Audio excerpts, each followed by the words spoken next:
Chapter 387. Yi Dowling had a smile on his face, and looked like he was trying his best to persuade him. He said, "You are stubborn and unwilling to admit defeat. So you need a more gentle man. He can take care of you, assist you and protect you with peace of mind. What you need is not a storm, but a gentle breeze and drizzle. Not a stormy sea, just a sunny day." Everything in the world pays attention to the complementarity of yin and yang. Emotions are the same. Your temperament is too rigid, so you can't find another more rigid one. Chopping cotton with a kitchen knife, the knife doesn't fall, but the cotton still falls. A rock colliding with a rock. That would result in both sides suffering heavy losses and being smashed to pieces. I think Baixiu is not bad, right? Of course, I'm not saying you have to choose Baixiu. We have many talents in Swallow Dock, and young heroes are everywhere in Four Corner City. Take your time, and you will find a suitable one, right? There is another reason to object. Yiro looked at the knight outside the door and said softly. "What?" Yi Dowling asked. "You are afraid," Yiro said. Yi Dowling smiled and said, "What are we afraid of? What do we have to be afraid of? Fang Yan is not bad. His performance this time is amazing, but it's not enough for us to be afraid of him. If you are old and no one in the younger generation of Yi family can surpass Fang Yan, are you not afraid?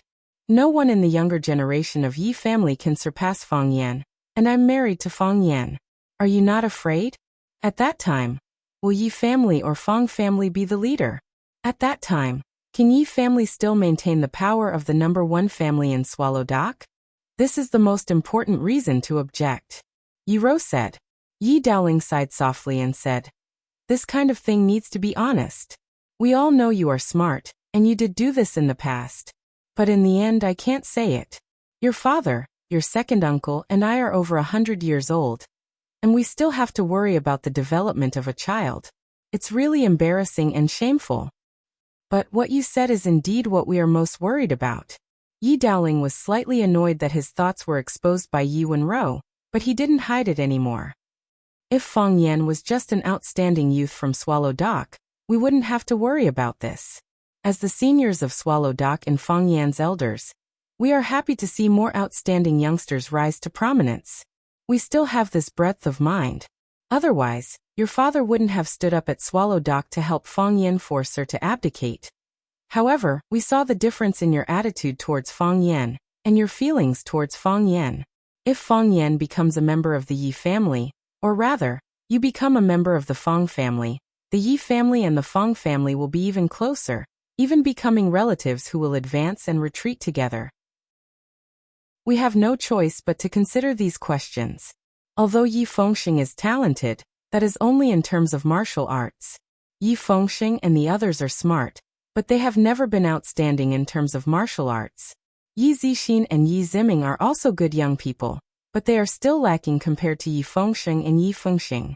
Yi Xiaoye and Yi Xiaonian are both children, and they look obedient and sensible. They might have a bright future. However, they are still too young. You are the most perceptive in our Yi family, and you are also well versed in worldly affairs. You are a top talent in both strategy and martial arts. Only you can compete with a monster like Fang Yan.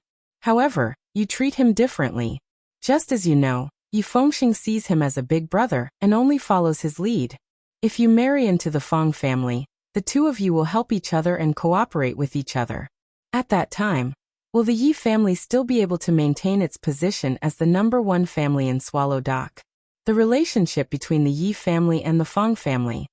Will the Yi family lead the Fang family, or will the Yi family become the Fang family's vassal? Can't the elder ancestor see the hidden danger? However, the elder ancestor said that she won't get involved in this matter. She won't say anything, and she won't say anything. She can choose not to participate, but the elder ancestor is a woman after all. She can't bear to see her favorite child being wronged. However, us men of the Yi family, can we not get involved? Can we not stand up and oppose? Wenwan, protecting the Yi family is our responsibility. It's not convenient for your father to say it, and your second uncle doesn't want to say it, so let me be the bad guy. Yi Wenwan sighed softly and said, "You are worried that you can't protect it, worried that the owner of the Swallow Dock will change, so you came to restrict my freedom. Is this your way of protecting? Yi Dowling smiled and said, I know you look down on this cheating method, and I also know you think third uncle is despicable and shameless. When Wan, this world is really not as simple as you think. You think it's black or white, right or wrong, friend or foe. No, it's far more complicated than you think. Although I am not as good as you on the path of martial arts, I am very clear that it is countless times more complicated and difficult than climbing the path of martial arts. Can you understand? I understand. Yi Wenwan said. You are the pride of our Yi family, Yi Dowling said with relief.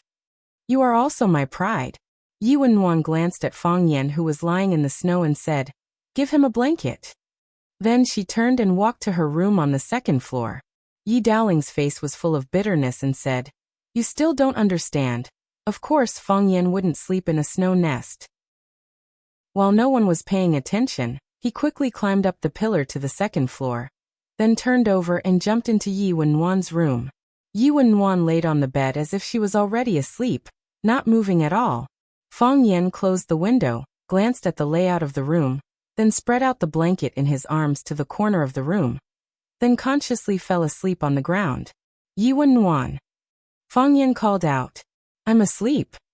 Yi Wenwan said. A smile appeared on Fang Yan's lips as he said, Good night. Yi Wenwan didn't reply, and Fang Yan didn't speak either. One was sleeping on the bed, and the other was lying on the ground. The two were so close that they could hear each other's breathing. However, the room was silent. At first, it was difficult for Fang Yan to fall asleep. It was the first time he lived in the same room with Yi Wenwan, so he was naturally excited. But when he heard Yi Wenwan's breathing becoming more and more stable, he knew that Yi Wenwan was really asleep. She wasn't worried at all that he would do anything to her. This made Fang Yan feel like he was a failure. As a man, being ignored by a woman like this, wasn't this too shameful? Fang Yan quickly abandoned this thought, thinking that as a man, being trusted by a woman so much, in fact, wasn't it a glorious thing? How could a man not be a little aggressive and dangerous? Did she treat you as a pet or a best friend? Fang Yan was irritated and accidentally fell asleep. When he woke up, the sky was already bright. The beauty on the bed was nowhere to be found, leaving behind a fragrant room. Fang Yan ran to the bathroom to wash up. There was a toothbrush and a white cup on the sink. The dark blue toothbrush in the white cup looked very beautiful. There were spare toothbrushes in the cabinet, which seemed to be specially prepared for Fang Yan.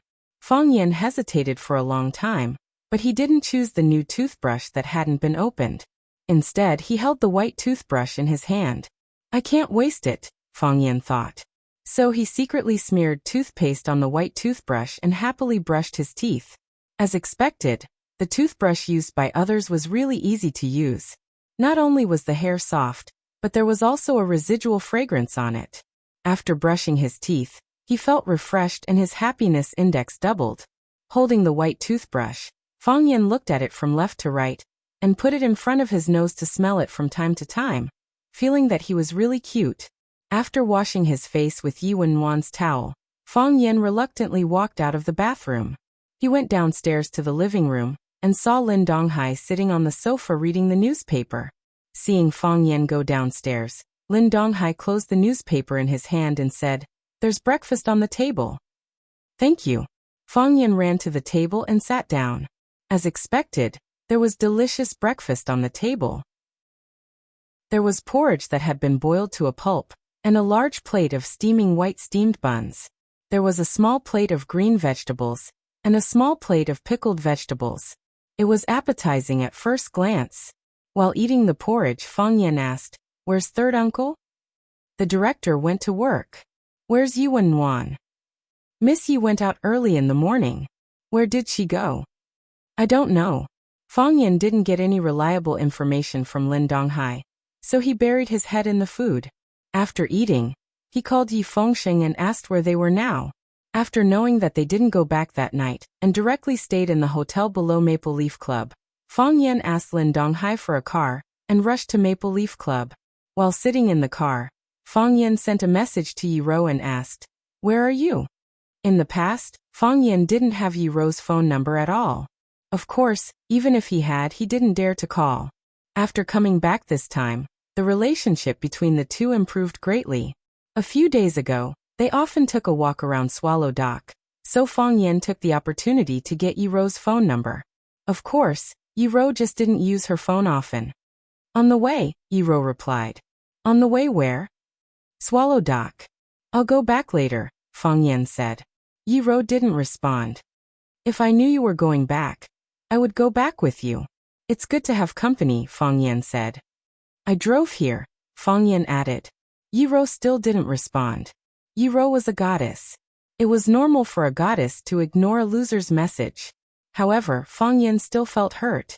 So Fang Yan used his trump card and said to Yiro, I used your toothbrush. Chapter 388. Fang Yan waited for a long time, but he still didn't receive any response from Yiro.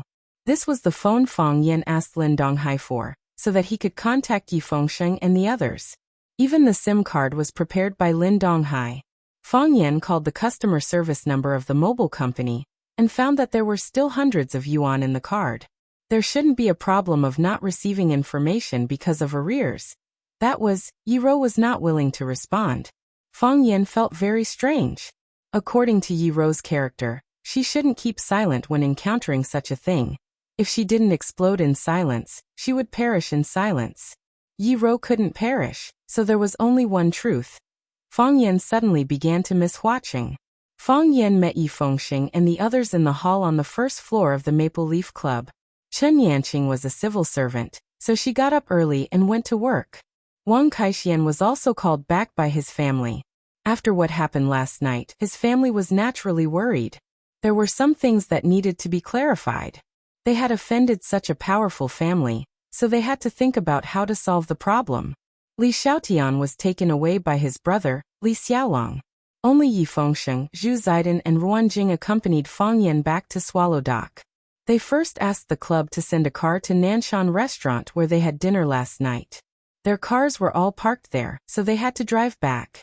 Fang Yan's pants exploded, and his phone and wallet were put away by Yi Fengsheng.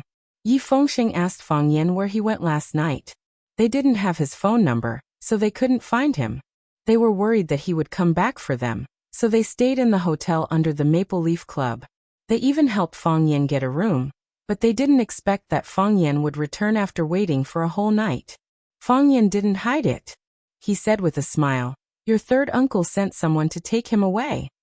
My third uncle? Yes, Yi Daoling. Yi Daoling. Fang Yan nodded. Why did he call you? Yi Fengsheng asked with a puzzled expression. Then he instantly understood and smiled. I've received a call from my family. I really have to thank you for this. Third uncle probably didn't expect that this big pie would fall on his head, right? What are you thanking me for? Fang Yan asked with a smile. This is the result of everyone's hard work. This is Swallow Dock's victory. Zhu Zaidan was also very happy and said, Exactly. Third uncle also came from Swallow's Dock. In the future, if Swallow's Dock has any problems, won't he stand up and speak up for us? We won't be bullied by others, Ruan Qian said with a chuckle. Fang Yan looked at Zhu Zaidan and said, Third uncle also has arrangements for you. I'm afraid Zidan will go to the North Sea after the new year. I hope you can find some inspiration there. Xiao Tian also had to go out to work, so he would probably be assigned to work for third uncle. Ruan Qian also wants to come out, but as for where he placed it, third uncle didn't say, so I can't ask. It sounds really mysterious. What about me? What about me? Yi Fengsheng looked expectantly at Fang Yan and asked, Did third uncle say where I'm going? No. Fang Yan shook his head. You all have arrangements, why don't I? Yi Fengsheng said angrily. The young people of Swallow's Dock had all gone out to do their own things. Only he stayed in the village with a group of old people and children. How could he stand it? Which young person didn't want to go out and explore? Which young person didn't want to see the outside world? Fang Yan knew that Yi Fengsheng especially envied those soldiers who could go to the battlefield. He really wanted to fight on the battlefield. However, the Yi clan obviously had no intention of letting him go. Fang Yan patted his shoulder and said, Don't worry. The next time we meet, we'll go talk to third uncle. You should go out and see. Staying in Swallow's Dock all the time is not good for martial arts. Exactly. You have to help me talk to him. Yi Fengxing seemed to have grabbed onto a life-saving straw.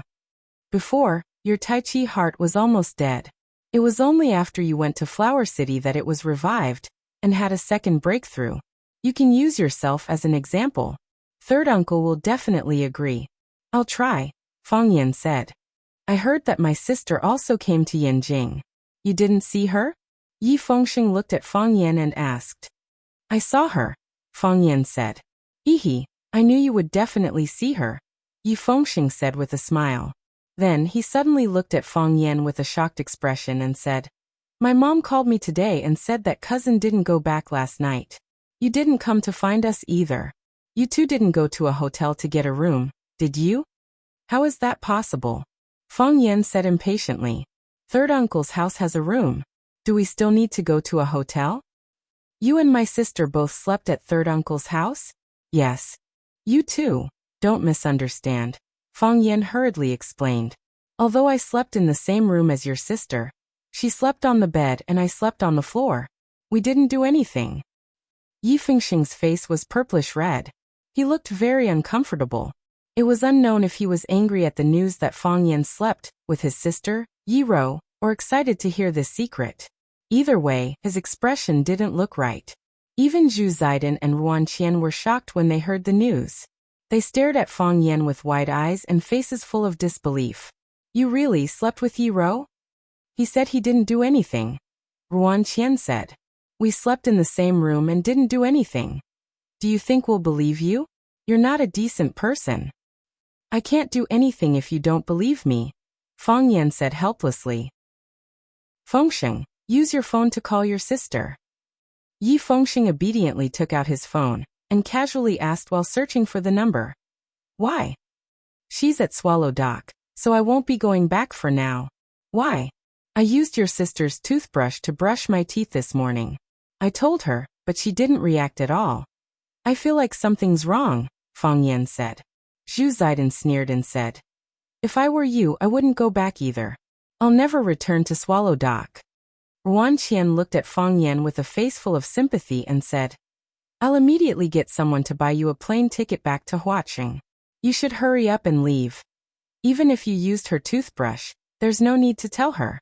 Aren't you digging your own grave? Yi Fengxing finally woke up from his state of shock and looked at Fang Yan and said, My sister is a neat freak. When I was young, I carried her cat, and she washed the cat several times. I used her toothbrush, not the other way around. Fang Yan explained. I'm not a neat freak. When Fang Yan drove home, his mother Lu Wan quickly came up to him. She looked at Fang Yan worriedly and said, Your grandpa wants to see you. He's asked a few times. He wants you to see him immediately when you come back. Fang Yan, are you all right? Don't worry, Fang Yan smiled and said. I'll be fine. Where's my dad? He went to Yanjing to attend a pen meeting, Lu Wan said. Recently, he's been preparing for an art exhibition with a group of art friends, so he's been very busy these few days. As long as he likes it, let him be. Fang Yan smiled and said. Lu Wan nodded and said, I've never stopped him. He can do whatever he likes. Fang Yan put his arm around his mother's shoulder and pushed her into the house, saying, I'm going to talk to Grandpa. Go, Lu Wan said. Don't make your grandpa angry. If you do something wrong, you have to admit it immediately. Mom, I know, Fang Yan said with a smile and said. Fang Yan walked into the backyard and heard the sound of chess being played in his grandpa's room. Fang Yan pushed the door and entered the room. Fang Yingying and Fang Haohan were playing chess with their grandpa. Fang Yingying wanted to move the horse, but Fang Haohan stopped him and said that the horse would be bombarded after 3 steps. Fang Yingying didn't believe it. The two couldn't come to an agreement, and they almost fought. Fang Yan's grandpa, Fang Hui, was lying on the chair and watching with a smile. He didn't urge them and waited for the two to come to a conclusion. Seeing Fang Yan come in, Fang Yingying immediately complained and said, Junior Marshal Uncle, come and see. Should we move the horse? Fang Yan glanced at the chess game and slapped Fang Yingying's head, saying, Move the horse and you will die. Fang Haohan said with a proud face, I told you, move the horse and you will die after 3 steps. Fang Yan slapped Fang Haohan's head again and said, 3 steps? 2 steps and you will die. You are also a fool. Fang Yan drove Fang Yingying and Fang Haohan out of the room and took their place to play chess with his grandpa. He said, "Those 2 stinky chess pieces are no match for you. You have wronged them. Those 2 children are filial. They are worried that an old man like me would be bored lying in the room, so they came to accompany me to pass the time. Watching them fight and make fun of each other makes me feel happy." Fang Yan nodded and said, "As long as you are happy." Fang Hui looked at Fang Yan and said, "Have you vented your anger?" "I have vented my anger. Isn't this like making wedding clothes for others?" "You can't say that." Although it seems that the Yi family benefited the most from this incident, the entire Swallow Dock will also benefit from it.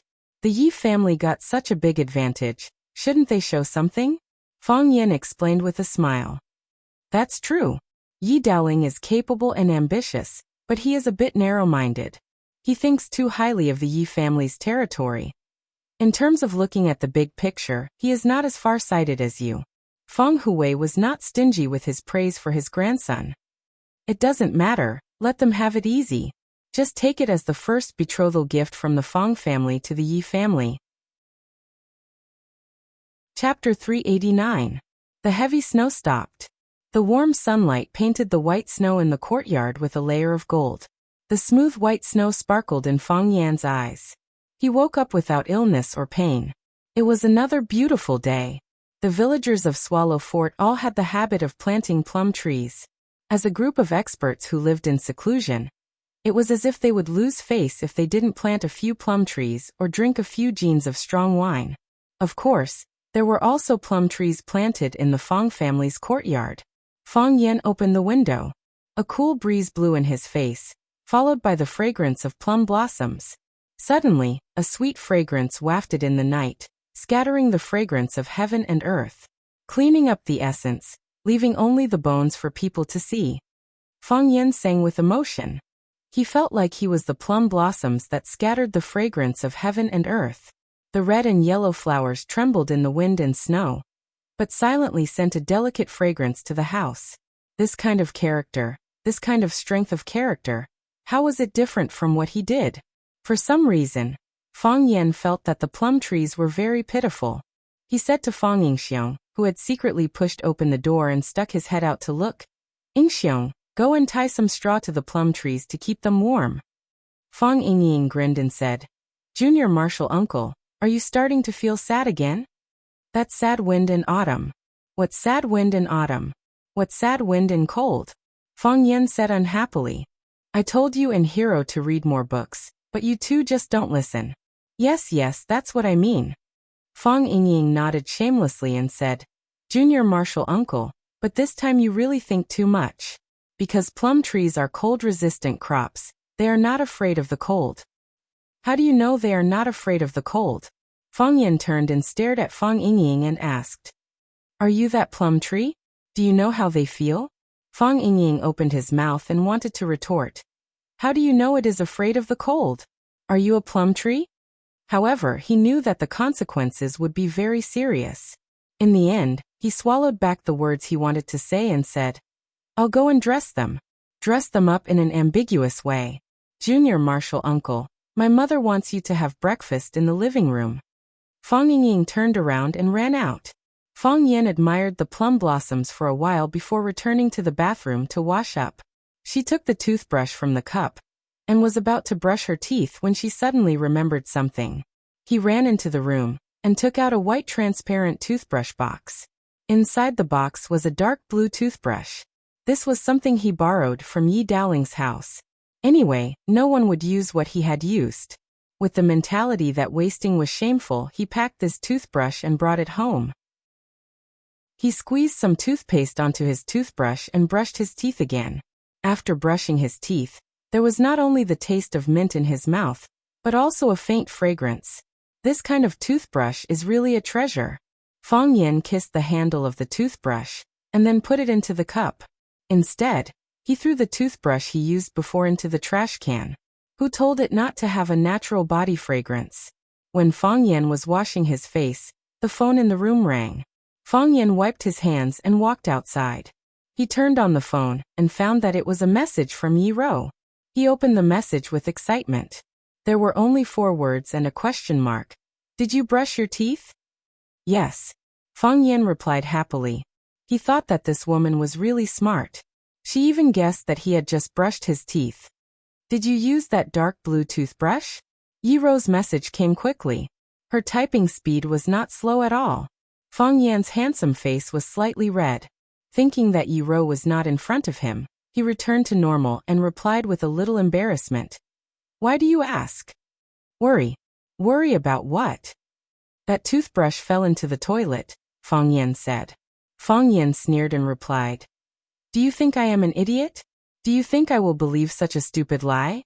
Even if you want to disgust me, you have to find a convincing reason. Do you smell fresh after brushing your teeth? That's right. Fang Yan grinned. I knew it. How could a violent woman like you not have any reaction when encountering such a thing? It turns out that you just realized it. But isn't it too late to react now? You know, that toothbrush is already in my hands. I can't return it. Come and hit me if you can. That's the smell of the orange brand toilet disinfectant, Yi Ro replied. Fang Yan's face turned pale. Impossible. Fang Yan's hand trembled as he typed these 3 words. He didn't believe it. He was still struggling to survive. Otherwise, why would the smell be so strong? Yi Ro asked. Fang Yan's face was full of fear. A strong feeling of discomfort appeared in his stomach. He started to believe Yi Ro's words.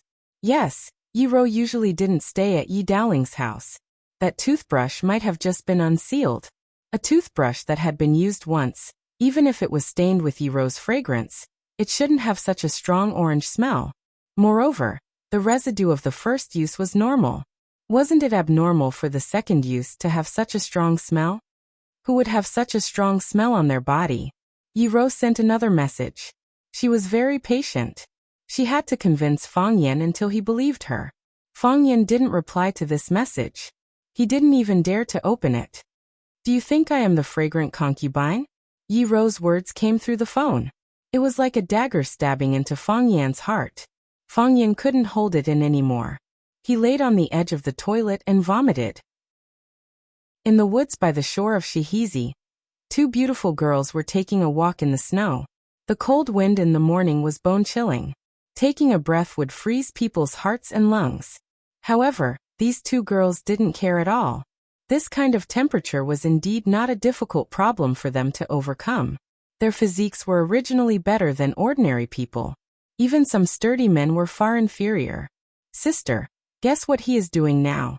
The girl with a red down jacket, blue jeans, and small leather boots asked playfully. The girl had a round face, round eyes, snow-white skin, and a cute appearance. She looked very young and was in the best period of her first awakening of love. Girls at this stage were still full of fantasies about love, whether it was someone else's or their own. They felt that it should be as beautiful and unforgettable as a fairy tale. Vomit. The girl with white leather and white pants said. The simplest sportswear couldn't hide her ethereal temperament. It was like a fairy in the snow. It was the master of the world of wind and snow. The girl in red giggled and said, Sister, you are so bad. You took revenge on him like this. I'm afraid he won't have the appetite to eat breakfast today. Not only this morning, but also this afternoon and tonight. He won't be able to eat for a few days. Make him vomit all the bile in his stomach. Yi Zi was Yi Ro's cousin, and the youngest daughter of third uncle Yi Daoling. Yi Zi was a student of Yanjing Shuimu University. After the holidays, she ran to her hometown Yanzhou for a vacation. Last night, Fang Yan forced her to abdicate. Although Yi Daoling received a phone call from his family, there were still some things that couldn't be explained clearly. Therefore, Yi Ro was ordered to go to Yanjing to talk to Yi Daoling. Through Yi Ro's narration, Yi Daoling had a clearer understanding of the importance of Fang Yan in this incident. Therefore, Yi Daoling ordered his assistant, Lin Donghai, who was also from Yanzhou, to bring Fang Yan to his home. Fang Yan and Yi Ro met at Yi Daoling's home. Because of Fang Yan's unreasonable behavior, the two even lived in the same room. Although they got along harmoniously, and there were no hot-blooded or melodramatic incidents, on the way back to Yanzhou, Yi Ro received a message from Fang Yan. I used your toothbrush to brush my teeth. Yi Rou was ashamed and angry. If Fang Yan was by her side, she would definitely beat him up again. After returning, Yizi found Yi Rou's strangeness. Under her questioning, Yi Rou finally told the truth to this younger sister, who was a few years younger than her but could confide in her. Yizi suddenly had an idea. She said that she would never let her sister suffer. She must make Fang Yan, that bad guy, pay a painful price. Therefore, the two went out early and began to implement the revenge plan they had discussed. Yi Rou said expressionlessly, I just don't want him to continue using that toothbrush. She knew that if it weren't for this morning's incident, Fang Yan would have continued to use that toothbrush and that toothbrush. Moreover, that toothbrush was indeed the toothbrush she used. Yizi smiled and said, Sister, have you thought about it? Why does Fang Yan want to use your toothbrush? For revenge, Yi Rou said. For what? For hitting him. Ah, is he that kind of person? A long time ago, when you were young. Yi Rou said with anger in her eyes. That year after I defeated him in a martial arts competition, he bribed Yi Fengxing to sneak into my room and use my toothbrush to brush the toilet. Ah, how could he be so shameless? How could he do such a thing? Yi Zi said angrily. She clenched her small fists and asked, Sister, have you used that toothbrush? If you have, isn't it too disgusting? No, Yi Rou said. I knew it. Sister, you are so smart and won't be fooled. Yi Zi looked at Yi Rou with admiration and said proudly, It's not that I'm smart. Yi Rou blushed. I didn't expect that he would take revenge on me in such a way. It's so childish. Then why? Yi Zi looked puzzled. Because someone told me, Yi Rou said. Chapter 390. The informant must be Yi Fengxing, right? Humph, he still has some conscience. He is a member of our Yi family, but he always likes to help outsiders. Yezi was obviously very dissatisfied with Yi Fengxing's usual behavior and criticized him. Not Yi Fengxing, Yi Rou said. Yi Fengxing was also deceived by him that time. Then who told you? Yezi was full of curiosity. Although she was also from Swallow Dock, she was taken to Yanjing by her parents to study when she was a child. She would only come back during the winter and summer vacations or on some free Sundays. She didn't spend much time in Swallow Dock, but she knew that Fang Yan's friends were all loyal to him. This was especially true for their Hua Meimen's team member, who made people laugh their heads off. I promised them I wouldn't tell anyone, Yi Rou said. Sister. Yezi took Yi Rou's arm and acted like a spoiled child. Can you tell me in secret? Tell me in secret. I won't tell anyone anyway. You know I've always been on your side. Even if I tell you, it will still be said. Yi Rou shook her head. Humph, you're not loyal, Yezi said discontentedly. She walked quickly alone for a while, and the trace of unhappiness in her heart disappeared. She came back with a smile and said, Sister, does Fang Yan like you? Yi Rou glanced at Yezi and didn't answer the question. He must like you, Yezi said. If he doesn't like you, why would he brush his teeth with your toothbrush? Think about it, how disgusting it is to use someone else's toothbrush. You will only feel sweet if you use the toothbrush of the person you like. Humph, I won't like him, right? Yi Rou glanced at Yezi and said, I'll try my best. What do you mean? Yezi looked at Yi Rou in surprise. Sister, don't tell me you like Fang Yan? He is so annoying. Yi Rou was silent. Yezi sighed and said, I never thought that one day I would have to call Fang Yan brother-in-law. You're not allowed to tell him that I helped you take revenge today. If he finds out, he won't let me live a good life because of his narrow-mindedness. Yi Rou smiled and said, He already knows. Why? Because you replied to his message, Yi Rou said. If it were you, what would you do? Just beat him up when we meet, Yi Rou said lightly. When Fang Yan walked into the living room, his father, Fang Yixing, and his mother, Lu Wan, were already having breakfast at the dining table. Just like before, Grandpa ate alone in his own room.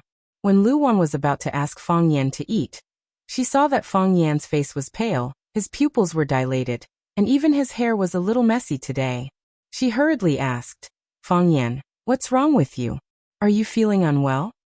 I'm fine. Fang Yan waved his hand and sat down on the chair. Did you catch a cold? If you don't feel well, you can eat something before going back to sleep. Fang Yixing scooped a bowl of corn porridge and placed it in front of Fang Yan. He also picked up a meat bun from the plate and placed it in front of Fang Yan. There was a hole in the meat bun, and rich oil flowed out. Fang Yan glanced at it and felt his stomach churning. He lay on his stomach and retched a few times, but nothing came out. The contents of his stomach were all vomited out. Fang Yixing and Lu Wan were shocked. Lu Wan walked over and touched Fang Yan's back, saying, "Fang Yan, are you okay? If you don't want to eat, go to bed and lie down for a while." Fang Yixing grabbed Fang Yan's arm, felt his pulse and said, "His pulse is calm. He should be fine. Maybe he's too tired. He'll be fine after a rest." "I'm fine. I just ate something I shouldn't have." Of course Fang Yan knew he was fine. He pushed the meat bun away, picked up the bowl of corn porridge and gulped it down. Only then did he feel some heat and strength in his body. He pushed the chair away and stood up, saying, "You guys eat slowly. I'm going to talk to the heroes." Fang Yingying and Fang Haohan were making straw dolls in the yard. They wrapped the straw dolls around the tree trunks, so that the plum trees wouldn't be frozen to death by the rare snow and ice. Today's winter was indeed colder than in previous years. Seeing Fang Yan coming out, Fang Yingying said to take credit, "Junior Marshal Uncle, have you eaten? Just wait for a while. We'll finish wrapping 2 more trees. That way they won't be frozen. I thought about it seriously when I was dressing them just now. Everything is alive. Although I'm not a plum tree, I can understand their feelings. We human beings are afraid of heat and cold, and so are these living trees. What's the difference between them and us? Thank you for your advice. I think my Tai Chi is going to improve to a higher level." Fang Haohan looked up at Fang Yingying and said, "I figured it out too. I think I'm going to make a breakthrough. Maybe I'll have the heart of Tai Chi after this breakthrough." Fang Yan was very satisfied with Fang Yingying and Fang Haohan's attitudes. He said, "The ancients said that humans are not plants. How can they be emotionless? In fact, the ancients are wrong. Don't plants have feelings? Don't they have souls? They could also be happy, they could also be sad, they could cry, they could also be hurt. They will experience the friendship between brothers, encounter the love between men and women, and bear the cold betrayal. By the way, what's Yi Gentle's phone number?" 136, Fang Yingying answered. After saying the 3 numbers, he realized that something was wrong. He looked at Fang Yan in horror. Fang Haohan looked at Fang Yingying as if he was looking at an idiot. He thought to himself, with such an IQ, how can we be called heroes? Fang Yan looked at Fang Yingying coldly and said, "Say it. Go on." Fang Yingxiong blinked his innocent little eyes and thought for a while. Then he slapped himself on the forehead and said, "Look at my pig brain. I actually forgot such an important thing. What's behind it again? I haven't contacted Miss Yi for a long time. I even forgot her phone number. Fang Haohan, do you know her?" "I don't know." Fang Haohan denied firmly. He didn't want to be involved in this matter. "I've never contacted Miss Yi alone. She's Junior Marshal Uncle's opponent. Only Junior Marshal Uncle can contact her. That's impossible." Fang Yingying didn't want to let Fang Haohan escape. "In times of danger, you don't want me to die. I peeked at your phone a few days ago. I saw Miss Ye's phone number on it." "Oh yes, you deliberately marked Miss Ye's name with pinyin. YWR. These 3 letters should represent Miss Yi, right? Why didn't you just write Miss Ye's name? Is there some secret that can't be seen? I'm hot." Fang Haohan said. YWR represents these 3 words. Junior Marshal Uncle is smart and wise. He's a genius. Do you think he will believe your lousy excuse? Fang Yingying said with a sneer. "Fang Yingying." Fang Yan shouted. Plop. Fang Yingying knelt down in front of Fang Yan. He hugged Fang Yan's leg and cried, "Junior Marshal Uncle, kick me to death. Kick me to death. I didn't want it. I didn't want to betray you. I've been regretting it ever since I did it. I couldn't eat well. I couldn't sleep well. I couldn't even wrap the plum tree's foreskin properly. I was sad and blamed myself. Junior Marshal Uncle, kick me to death. If this can make you feel better, I'll die without regrets." "You want me to kick you to death?" Fang Yan stared at Fang Yingying's funny fat face coldly and said, Then let go of your stinky hand first. This fatso was too hypocritical. He shouted for others to kick him to death. But his hands were hugging Fang Yan's legs tightly. How could others kick him? Junior Marshal Uncle, I didn't think that woman was so sinister. I was used by her. Fang Yingxiong cried with tears and snot on his face. You also know that no girl has ever liked me since I was young. They would laugh when they saw me. They thought I was chubby and funny. But they were never willing to play with me. I'm a failure. I'm very pitiful. I have no experience with women. I don't understand their evil thoughts. I don't understand their methods of harming people. Junior Marshal Uncle, I don't want to live anymore. I really don't want to live anymore. I'm already so old. I still have my first love and first kiss. Tell me, what's the point of living like this? Hearing Fang Yingying's confession, Fang Haohan couldn't help but feel sad. With red eyes, he sat down in the snow and said in a hoarse voice, If there is a you, how can there be a Liang? If there is a Junior Marshal Uncle, how can there be a hero? We are excellent, but Junior Marshal Uncle is more excellent. All the girls in Swallow Dock like Junior Marshal Uncle. Our lives can only be so bitter. Even Fang Yan felt that he was being too cruel after they teamed up to do such a thing. I'm just a little more handsome. Is that wrong? Is that wrong? Oh. Fang Yan patted Fang Yingying's shoulder and said, You just need to be honest. Tell me, did you send a message to Yi Ro this morning? I said you can't hit me? Of course. Fang Yan said. Really? When did I lie to you? You used to lie to me. I didn't lie to you this time. I really didn't lie to you. Fang Yan said awkwardly. I'm touched by you too. I feel sorry for you too. I received a message from Miss Yi when I was practicing my stance this morning. I thought she wanted to take me out for a walk. My heart was beating fast. I didn't know if I should accept or refuse. If I accepted, I felt sorry for you. If I refused, I was afraid that I would hurt Miss Ye's love. Forget it. You don't have to say it. I understand. Fang Yan felt it was too hard to talk to Fatso. Then he pressed down on Fang Yingying's head and punched him again and again. He had to admit that Yi Ro's way of doing things was sometimes simple and useful. Chapter 391. The teacher came back with a dung basket. From afar he saw a figure kneeling at the door of his hut. He narrowed his eyes and walked over slowly.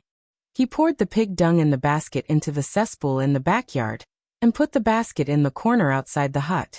Then he took out a bunch of keys from his pocket, and prepared to open the lock. Sir, I was wrong. Fang Yan straightened his body and said in a deep voice. The teacher was deaf and didn't hear Fang Yan's words. He opened the copper lock and pushed the door straight into the hut.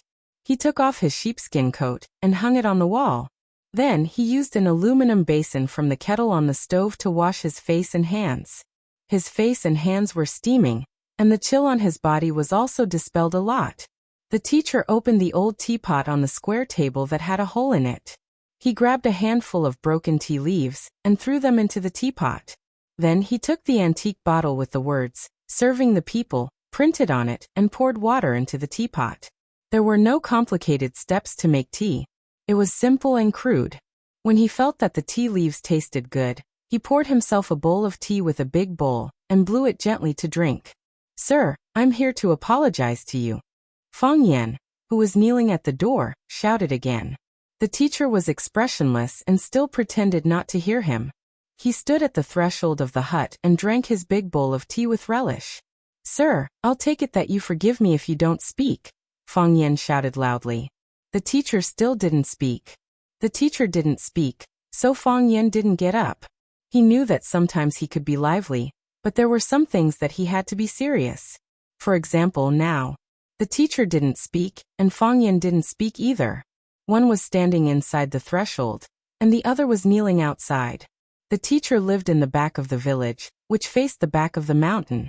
The wild wind was whistling, and the snow was buried for thousands of miles. The whole world was a vast expanse of whiteness. Fang Yan became a small dot in this white world. The teacher stood and drank tea, while Fang Yan knelt. The teacher sat and listened to music, while Fang Yan knelt. Teacher was lying down and sleeping, while Fang Yan was kneeling. When the teacher woke up, he washed the rice and washed the pot to cook. He cut the salted fish into 2 pieces and hung one piece on the wall, while the other was thrown into the rice pot. He went to the backyard and pulled a bunch of vegetables and a few shallots. He washed them in ice water and boiled them. Fang Yan was still kneeling.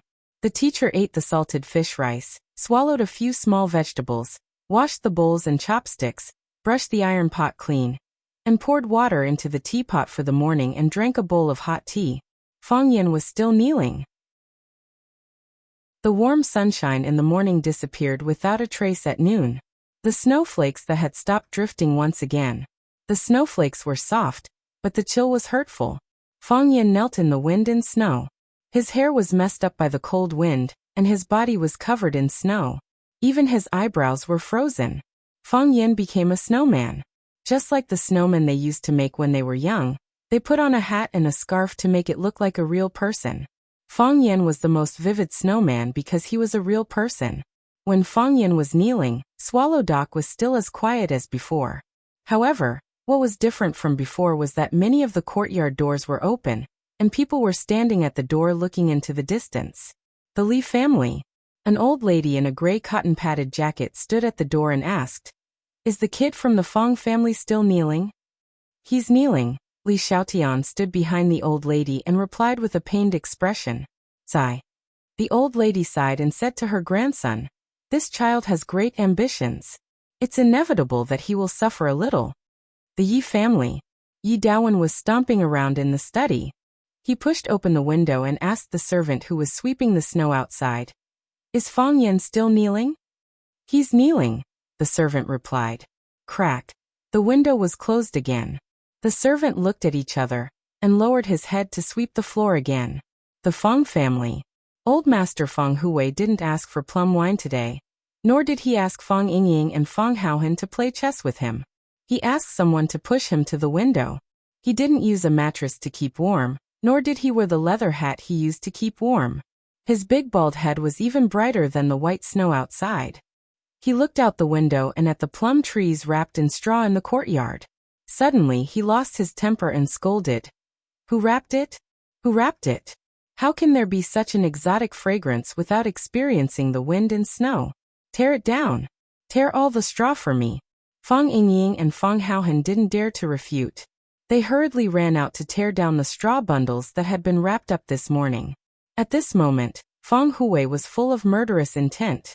He didn't look like a paralyzed person, but more like a fierce general who had just come down from the battlefield. Yi Ro pushed open the courtyard door. The old drunkard didn't even look at her and said, "I'm drunk. You can do whatever you want." Then he lay down in the corner of the corridor and slept soundly. Loud snoring could be heard. Yi Ro patted the jar with her palm. The sealed mortar at the mouth of the jar flew out and disappeared.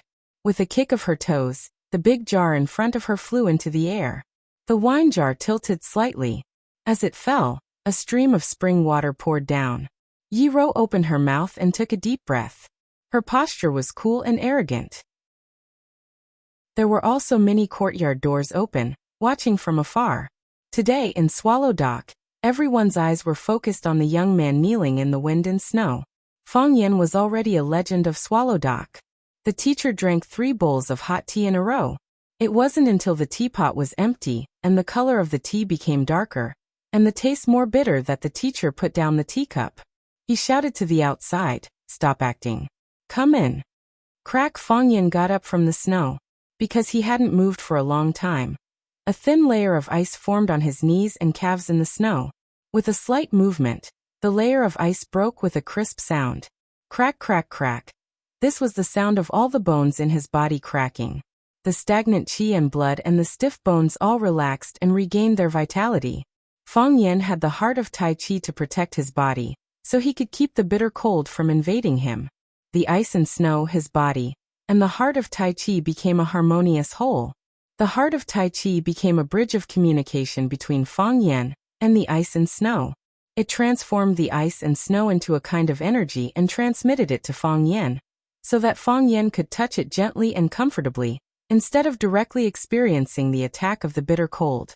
Of course, If he had inner strength, he could also transform it into heat to resist the bitter cold and burn the ice and snow.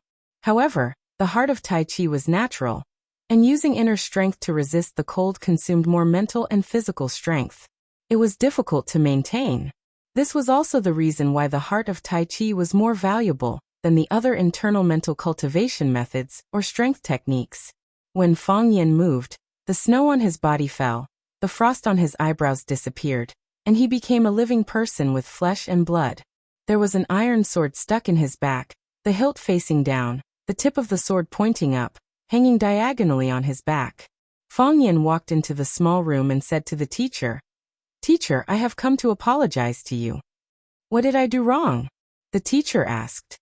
"Fang Yin is young, so I shouldn't have made the decision to force Teacher Gong," Fang Yin said seriously.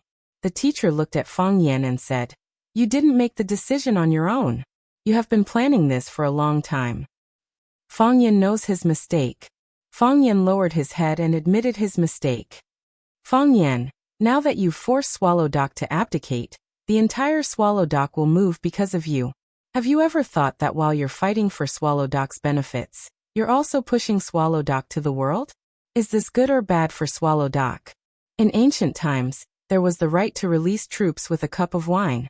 There was also the saying, "When the cunning hare is dead, the hound is cooked, and when the birds are gone, the fine bough is hidden." When the country is in trouble, we use our swords to solve the problem. When the country is peaceful, we bury our swords and plow the fields. We are all martial artists, wholeheartedly practicing martial arts and seeking the way, living a peaceful life. Peaceful and beautiful, reproducing for 1,000 years. Isn't that good? 30 years of fame and glory, dust and soil, a beautiful dream of a golden bridge, all for nothing. What are we fighting for? What are we fighting for? Teacher, I know my mistake. Fang Yin lowered his head even more. You are not wrong. The teacher shook his head. Young people with lofty words and lofty aspirations, who doesn't want to kill the enemy on the battlefield? Who doesn't want to be famous everywhere? Who doesn't want to carve a stone to record their achievements and write their name on the stone tablet at the entrance of Swallow Dock? My duty is to protect the continuation of the bloodline of Swallow Dock, to ensure that the loyalty of Swallow Dock will not change, and that the martial arts will not decline. So I hope to keep a low profile and remain silent. Just like I have been for hundreds of years, willing to be forgotten by the world. You have chosen another path, one that is aggressive and cruel. There is no right or wrong, but have you thought clearly, which path is more suitable for Swallow Dock? Fang Yin raised his head to look at the teacher and said in a clear voice, I swear on my life that the loyalty of Swallow Dock will not change, and that the martial arts will not decline. We train hard in martial arts, ponder day and night, just to strengthen our bodies and promote justice. We swear to protect our country with our lives, shed our blood, and those who offend us, Wuxia, will be punished no matter how far away they are. Teacher, the world is changing and so are we. I have never thought about whether this path is right or wrong. I only thought about the right or wrong of this matter. I am not willing to be aggressive. I am even more unwilling to be cruel. I only hope that we will not be bullied. I only have this small ambition. The teacher pondered for a long time, looked at Fang Yin and said, Since you have already thought it through, why are you apologizing? Teacher will always be teacher, Fang Yan's teacher, Swallow Dock's teacher. I have no respect for my elders. I have disobeyed teacher. So naturally I have to apologize, Fang Yan said without changing his expression. Fang Yan, kneel, the teacher said. Fang Yan obeyed and knelt down. You have a son, Fang Yan, who has no respect for his elders, and who is audacious and presumptuous. He has disobeyed Mr. and placed Swallow's Dock in a dangerous situation. Mr. stretched out his hand and drew the iron sword from Fang Yan's back. He said, Severely punish him with 3 strokes as punishment. The teacher held the long sword in his hand, and the blade struck straight at Fang Yan's head. Clang! When the sword came down, it was not Fang Yan's head that was cut in half, but the iron sword that was broken into 2 pieces. Fang Yan was ashamed and said embarrassedly, I was afraid that teacher would really kill me in a fit of anger. So I did something to the sword. The teacher held the sword hilt and was stunned for a long time before he said helplessly, "In ancient times, there was Su Qin who carried the sword on his back, and today, there is Fang Yan who carries the sword. Go back. Go back. I can't teach you." Chapter 392. It's not good to be too smart. Fang Yan took the initiative to bring his friends to force Teacher Gong, which was a serious mistake for Swallow Doc and Teacher Gong. Originally, he wanted to carry a few branches over. Didn't the ancients play the trick of carrying thorns to ask for punishment? However, could a man from Swallow Dock do such a thing? Wouldn't you be insulting Teacher and yourself by carrying a few thorns? Even if Teacher broke those thorns, he wouldn't be able to do anything to you. Instead, it would be a waste of his old strength. By doing such a thing, you would make Teacher angry for no reason. Fang Yan hesitated again and again, and with Fang Yingying and Fang Haohan, the two inept military counselors, he finally decided to carry the sword and apologize. First, the sword looked imposing and murderous. At first glance, he looked like an iron-blooded man from Swallow Dock. Teacher Gong was happy at first glance, and it was easy for those young girls and pretty wives to size him up when he walked on the road, which could add points to his appearance. Second, the weight of the sword was heavier than the thorns, which showed Fang Yan's determination to sincerely admit his mistake.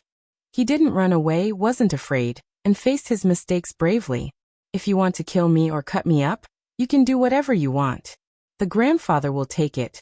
No, the grandson will take it. Fang Yan had already carried the sword. At the critical moment, Fang Yingying asked a question. What if Teacher Gong kills you in a rage? The third martial nephew of the Fang family was suddenly stunned. Yes, Teacher Gong suffered such a big loss, and Fang Yan's behavior was obviously different from Teacher Gong's usual ideas. Teacher Gong would draw his sword and kill Fang Yan, or cut Fang Yan in a rage. What should he do? This problem had to be carefully considered. In the end, under Fang Yingying's initiative proposal and Fang Haohan's strong request, Fang Yan had to reluctantly accept this dishonorable decision, and use the sword prop they usually used in the game.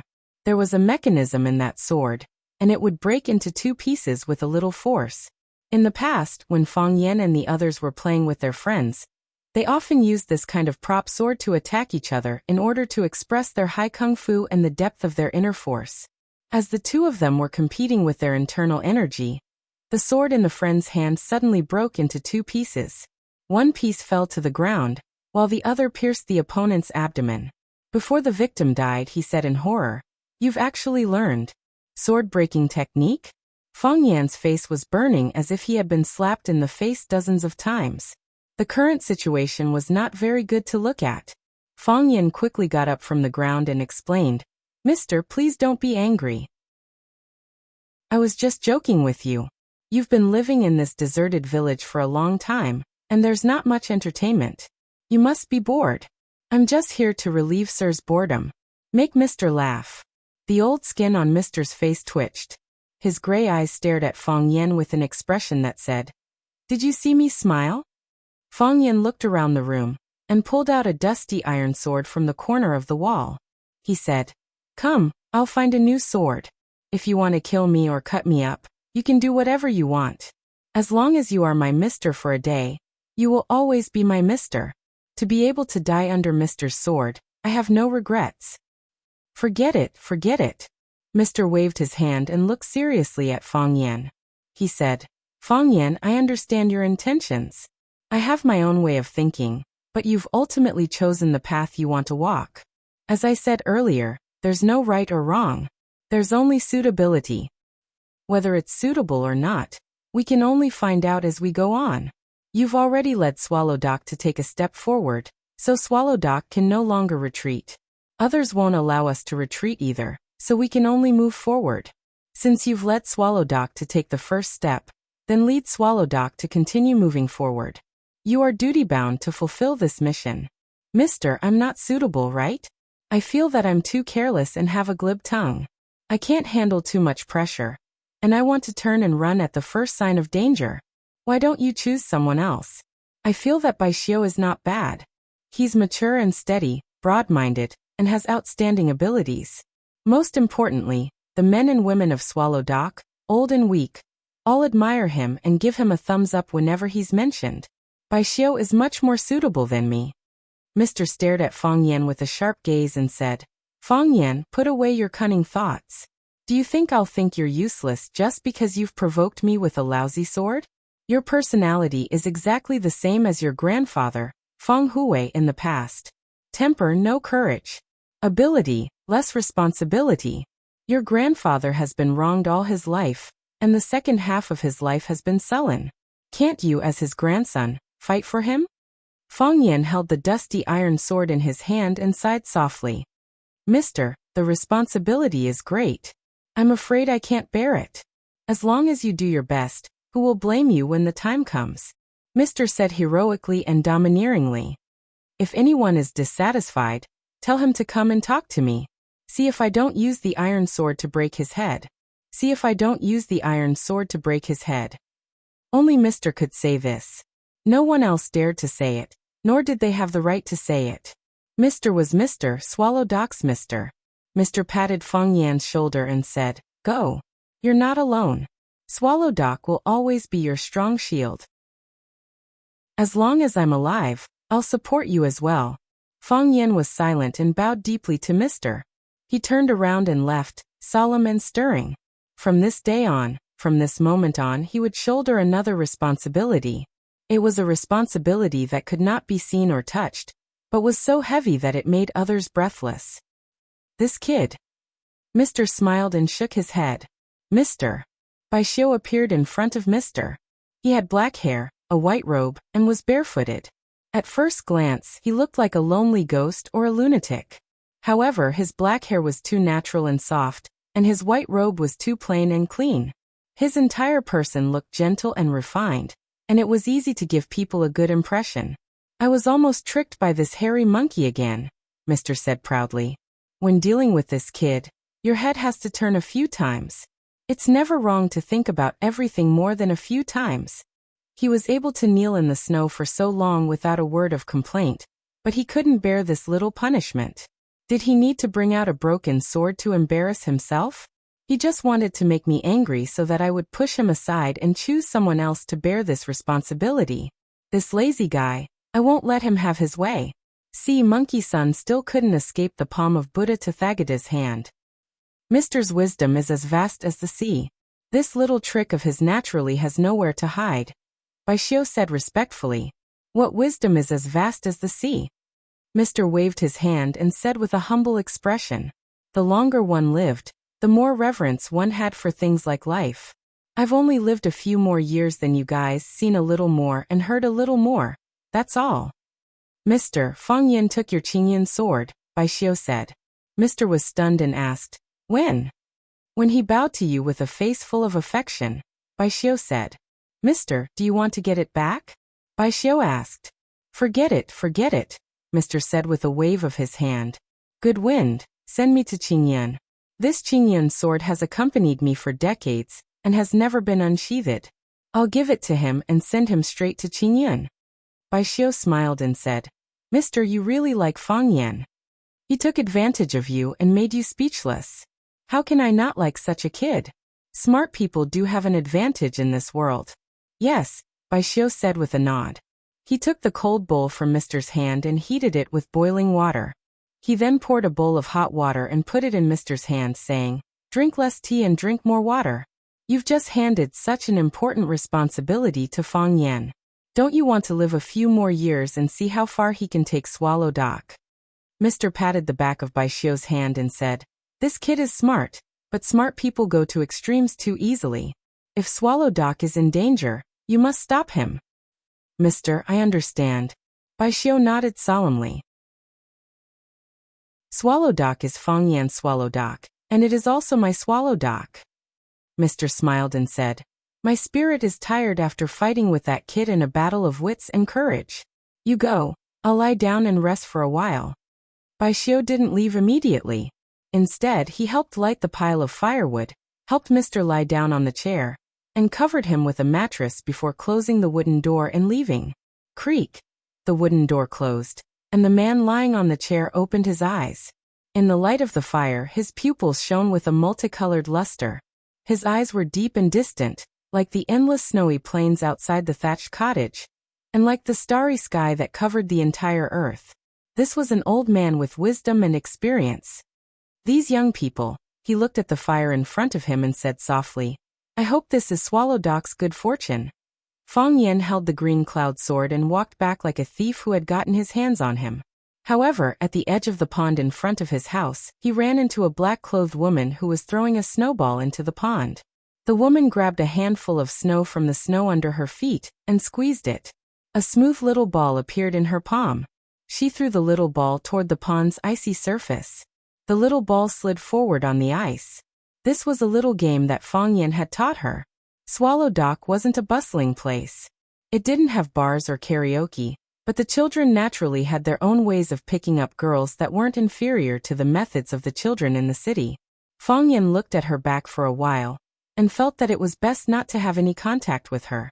Holding his sword, he prepared to sneak past her without making a sound. Are you pretending not to know me or pretending not to see me? The woman suddenly turned around and looked at the escaping Fang Yan with a smile. Chapter 393. Are you pretending not to know me or pretending not to see me? This question was really difficult to answer. Seeing Fang Yan's bewildered expression, Phoenix threw a snowball at Fang Yan and said, Take this. Pa. The snowball hit Fang Yan's chest and broke into snowflakes. They fell down and became one with the snow again. Phoenix did not have the joy of hitting the target. She just looked at Fang Yan and asked, Why don't you dodge? Do you want to dodge? Fang Yan said with a smile. Didn't you always want to hit me before? I really want to hit you, but I know I can't hit you. Phoenix said with a smile. Her smile looked lonely. I can't hit you, so I always want to hit you. You don't even want to dodge. This is really... How can this game continue? Have you ever played snowball throwing? The greatest joy of this game was not hitting but dodging. One side desperately chased, the other side desperately dodged. The one who chased was hellbent, and the one who dodged was willing. If the one who chased hit every snowball, and the one who dodged stood still, this game must be quite boring, right? I'm sorry, Fang Yan said. He could feel Phoenix's emotions. He knew that she was very unhappy. He shouldn't have said sorry, or rather, he shouldn't have said sorry. But he didn't know what was going on, but he said it so naturally. It was as if he had really done something wrong to Phoenix. Perhaps such a farewell was really hurtful? Fang Yan, you've changed. Phoenix's hands were in the pockets of her trench coat. She was clearly not in the mood to continue playing with snowballs. Her figure was tall and graceful. Her slightly curly hair was blown by the cool wind and slapped on her face, giving her a poignant charm. Fang Yan looked into Phoenix's eyes and nodded very seriously.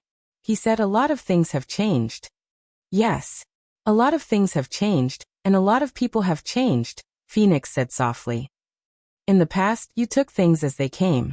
Apart from the advancement of your cultivation, you didn't care about anything else. Fang Yan smiled and said, I still care about some other things, but you don't care about those things. How do you know I don't care? Have you ever cared? Phoenix smiled and shook her head. Mind or not, there's no point in talking about this. I heard what happened last night. That was a beautiful win. This is Fang Yan. This is the Fang Yan I know. This is the Fang Yan who always brings surprises. Fang Yan was silent. He didn't know what to say. Perhaps not saying anything was the most appropriate response. I never thought such a day would come, Phoenix said with a smile. The two of us stand facing each other, speechless. Don't you think this scene is very awkward? Actually, it's all right, Fang Yan said. He also felt very awkward. He had the urge to quickly end this and run away.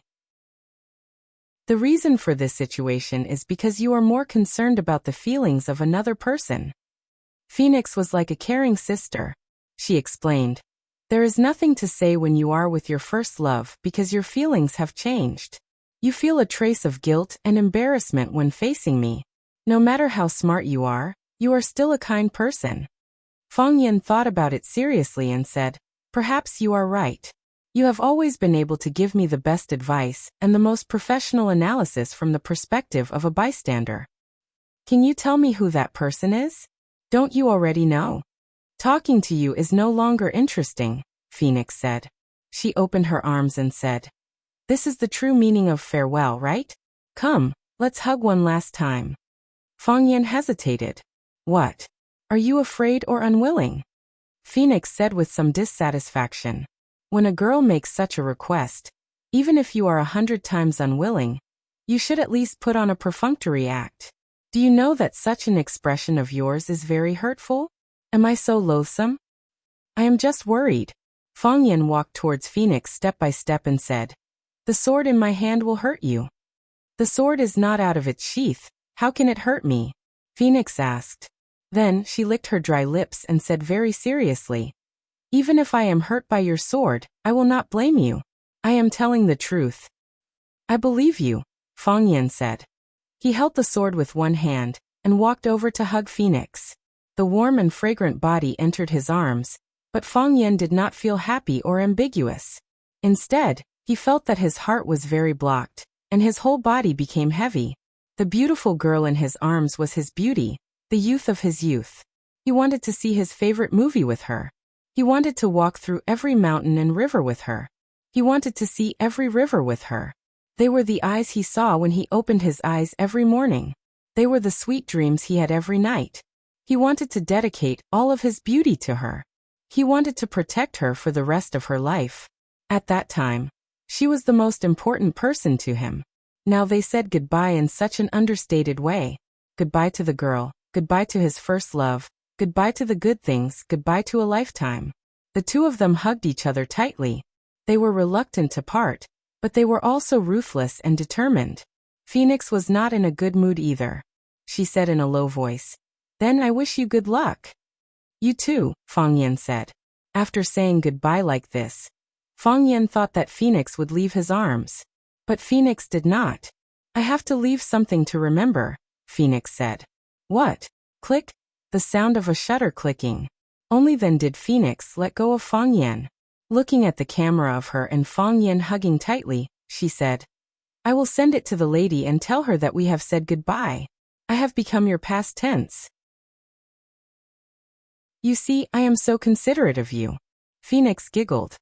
"Fang Yan, now you know that I am the best to you, right?" "I know." Fang Yan smiled bitterly. "If you delete it, this feeling will be more profound." "I will not delete it." Phoenix refused Fang Yan's proposal. She waved to Fang Yan and said, "Goodbye, Fang Yan." "Goodbye," Fang Yan said. "Happy New Year." "Unhappy New Year." Phoenix smiled. "The new year will not be happy." Phoenix waved her hand at Fang Yan. Placing both her hands into the pockets of her coat, she gracefully walked into the snowstorm. Her figure was quickly swallowed up by the snowstorm, becoming an indistinct dot. "Goodbye." Fang Yan waved and said softly, "Whether happy or not, the new year arrived as scheduled." New Year's Eve was getting closer and closer, and there were more and more relatives at home. Feng Hui had 2 sons and 3 daughters. His youngest son Beihai died in battle. His eldest son, Feng Yixing, was fond of calligraphy and painting and had no interest in martial arts. After Feng Hui's legs were disabled, there was no successor for Feng family Tai Chi. However, his disciple, Mo Qingdi, quickly rose to support the Feng family. When Mo Qingdi was at his peak, the Feng family was also at its peak.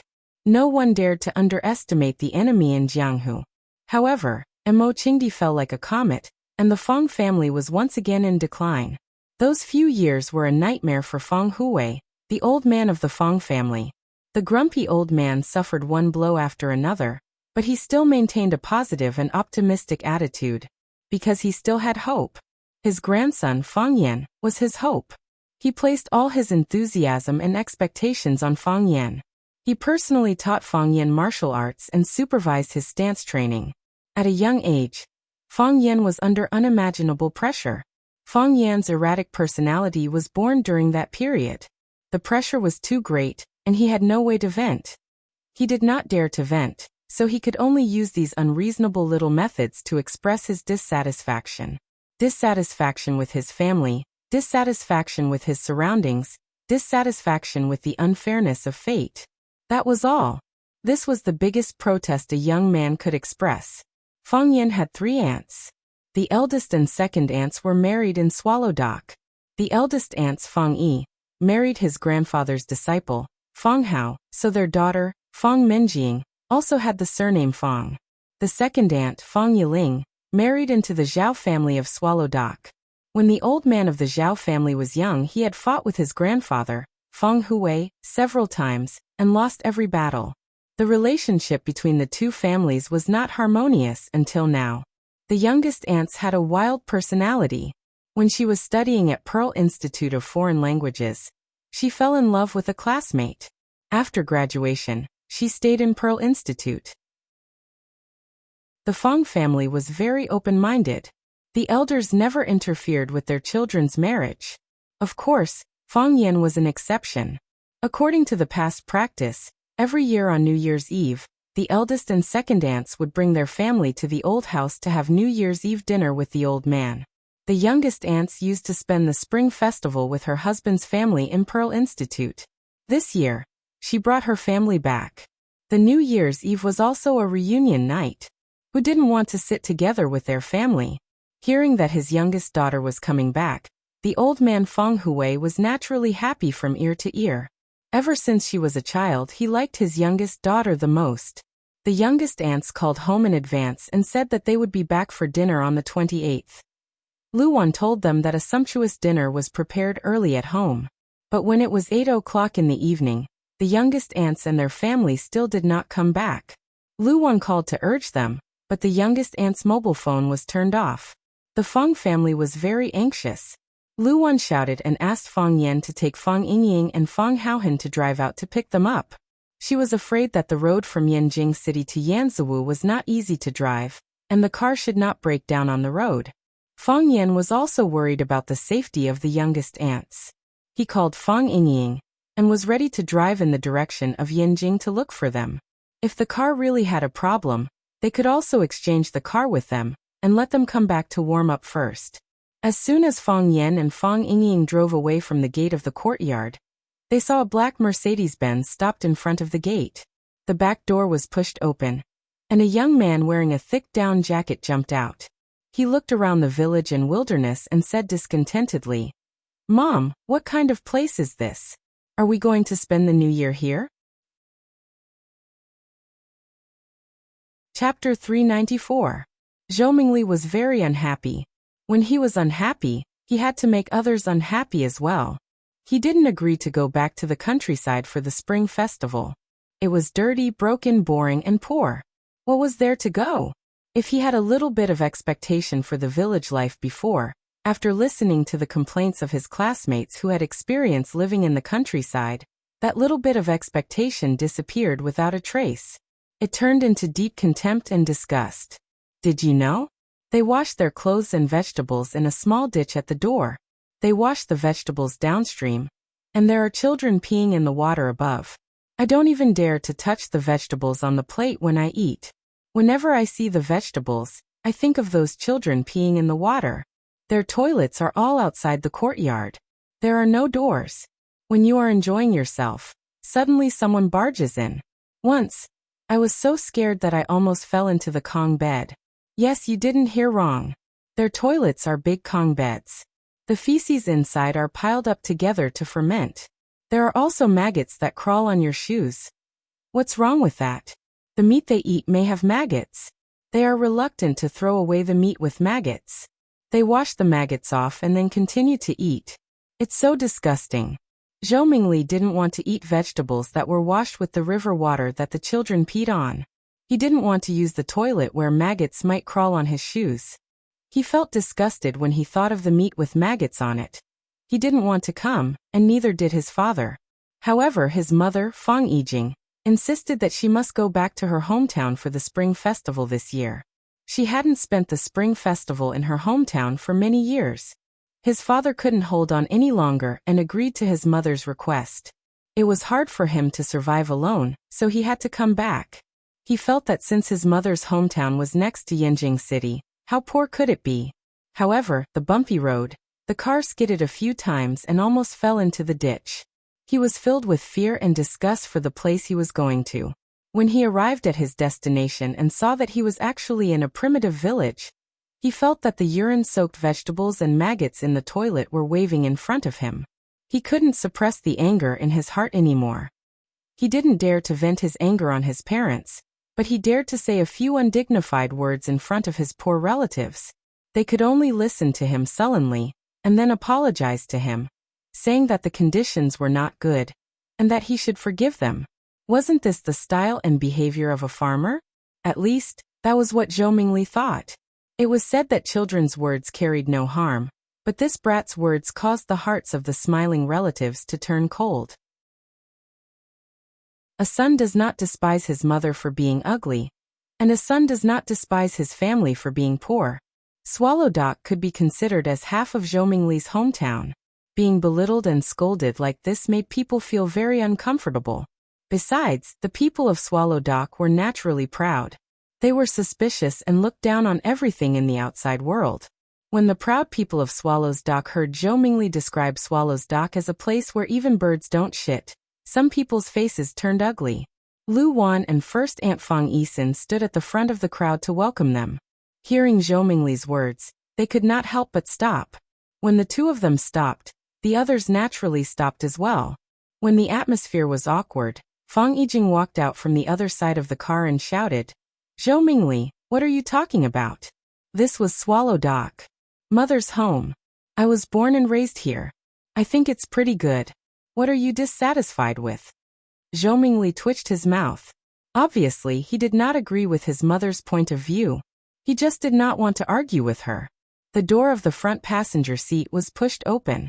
Fang Yijing's husband, Zhou Fan, opened the door and got off. He glanced at his son and said to his wife, "Forget it. The kid was just joking. Don't take it to heart. Zhou Mingli is also a boy. You should save him some face in front of others." Zhou Fan also felt that it was a trivial matter. Moreover, his son was right. Swallowsdock was a place where even birds don't shit. It was his third or fourth time coming here, but he still could not remember the way. Later, when his wife came back, he used the excuse that he was busy with work to refuse. He really did not want to come to this place. Fang Yijing was angry, but she could not argue with her husband and son in front of her brother and sister-in-law. Their views were deeply rooted. She could not change them in a short time. Zhou Fan stood there and looked at everyone arrogantly. He smiled and said, "Sister-in-law, sorry we came back late." Lu Wan had calmed down. She said, "It's okay. It's good that you are back. Everyone is waiting for you to eat." She turned to look at Zhou Mingli and said, "Is this Zhou Mingli? I hugged him when he was born, and I went to drink when he was 1 year old. How did he become so big in the blink of an eye?" "Sister-in-law." Fang Yijing walked over and held Lu Wan's hand. She said, "I'm sorry. Everyone must be anxious, right?" After getting off the plane, Zhou Fan said that since he was in Yanjing, he wanted to visit the leaders. After all, it would be more respectful to visit them before the new year. "My phone ran out of battery again, so I couldn't contact you." "It's okay." Lu Wan smiled and said, "It's good that you are back safely. We were worried that something happened to you on the way, so we were going to ask Fang Yan to drive to find you." Fang Yan parked the car and walked over. He greeted his sister-in-law and said, "Sister-in-law, long time no see." "Fang Yan." Sister-in-law hugged Fang Yan and said, "Your mother just said that Zhou Mingli grew fast. Don't you grow faster? You can get married now, right? Do you have a girlfriend? If you do, you must bring her home for the new year. I will help you." Fang Yan was the only child of the Fang family, so he was very loved by his 3 aunts. Fang Yan had a good relationship with his sister-in-law. His sister-in-law hadn't come back for several years, and he hadn't seen her for a long time. His heart was full of joy. "Of course," Fang Yan said with a smile. He then greeted Zhou Fan and said, "Uncle, welcome home." "Yes." Zhou Fan nodded and shook hands with Fang Yixing. He said, "Is the meal ready? I have to have a few drinks with my brother today." Zhou Fan took the initiative to talk to Fang Yixing, but Fang Hao and Zhao Qingxin, who were standing next to Fang Yixing, ignored him. Fang Hao was fine. He was a poor child and was adopted as a disciple by old Master Fang. Later, he fell in love with his master's eldest daughter, Fang Yisin, and married into the Fang family. Zhao Qingxin was a member of the Zhao family in Swallow Dock. The Zhao family not only had a high status in Neijiang, but they also had many industries outside. They were naturally proud people. He took the initiative to greet them, but Zhou Fan ignored him, so he was naturally unhappy. Fang Yixing pulled Zhou Fan into the yard and said, "It's already ready. We have to have a few drinks today. Fang Hao Qingxin, don't think about being lazy. You have to accompany Zhou Fan today. It's rare for him to come back." Numerology. Come and see your eldest cousin. Fang Yijing pulled Zhou Numerology in front of Fang Yan and said, "This is the cousin Fang Yan I told you about." Fang Yan reached out his hand. Zhou Numerology curled his lips and said, "You don't have to be so old-fashioned. You even have to shake hands." Fang Yijing slapped Zhou Numerology's head and said, "How can you talk to your cousin like that?"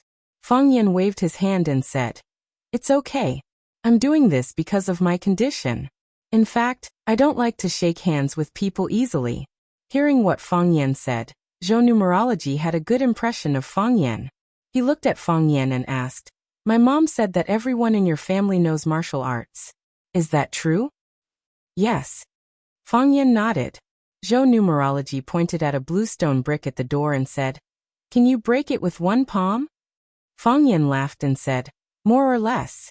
"Really?" Zhou Mingli's eyes widened and he said, "Show me how you do it."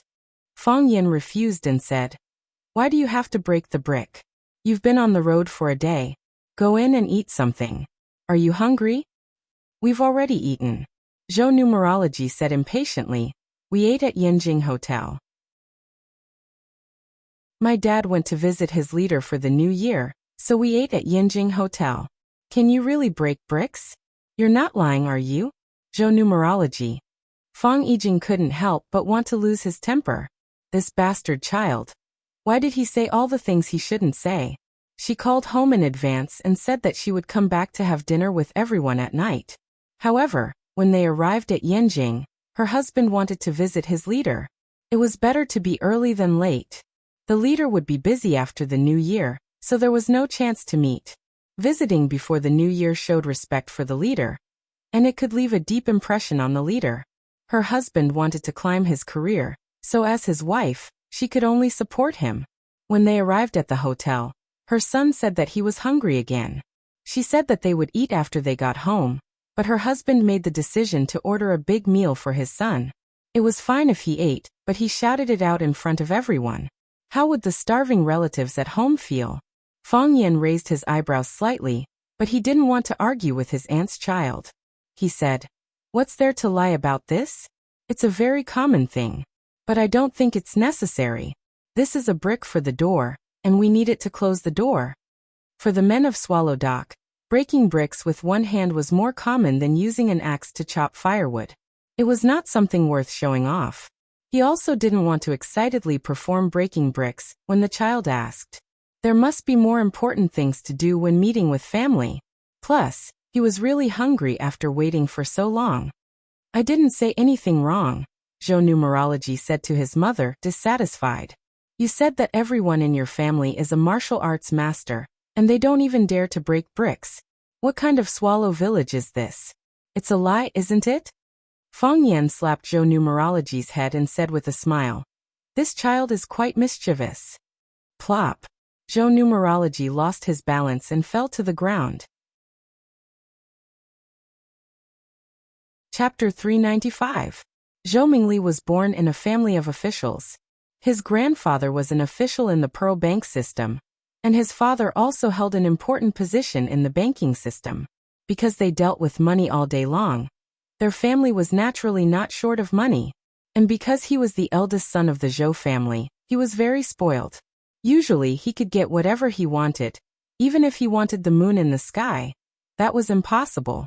He had never suffered any setbacks or hardships. This also developed his arrogant and violent character, and he would lose his temper if he was slightly dissatisfied. Because he didn't want to come to Swallow Dock for the spring festival, his mother forced him to come.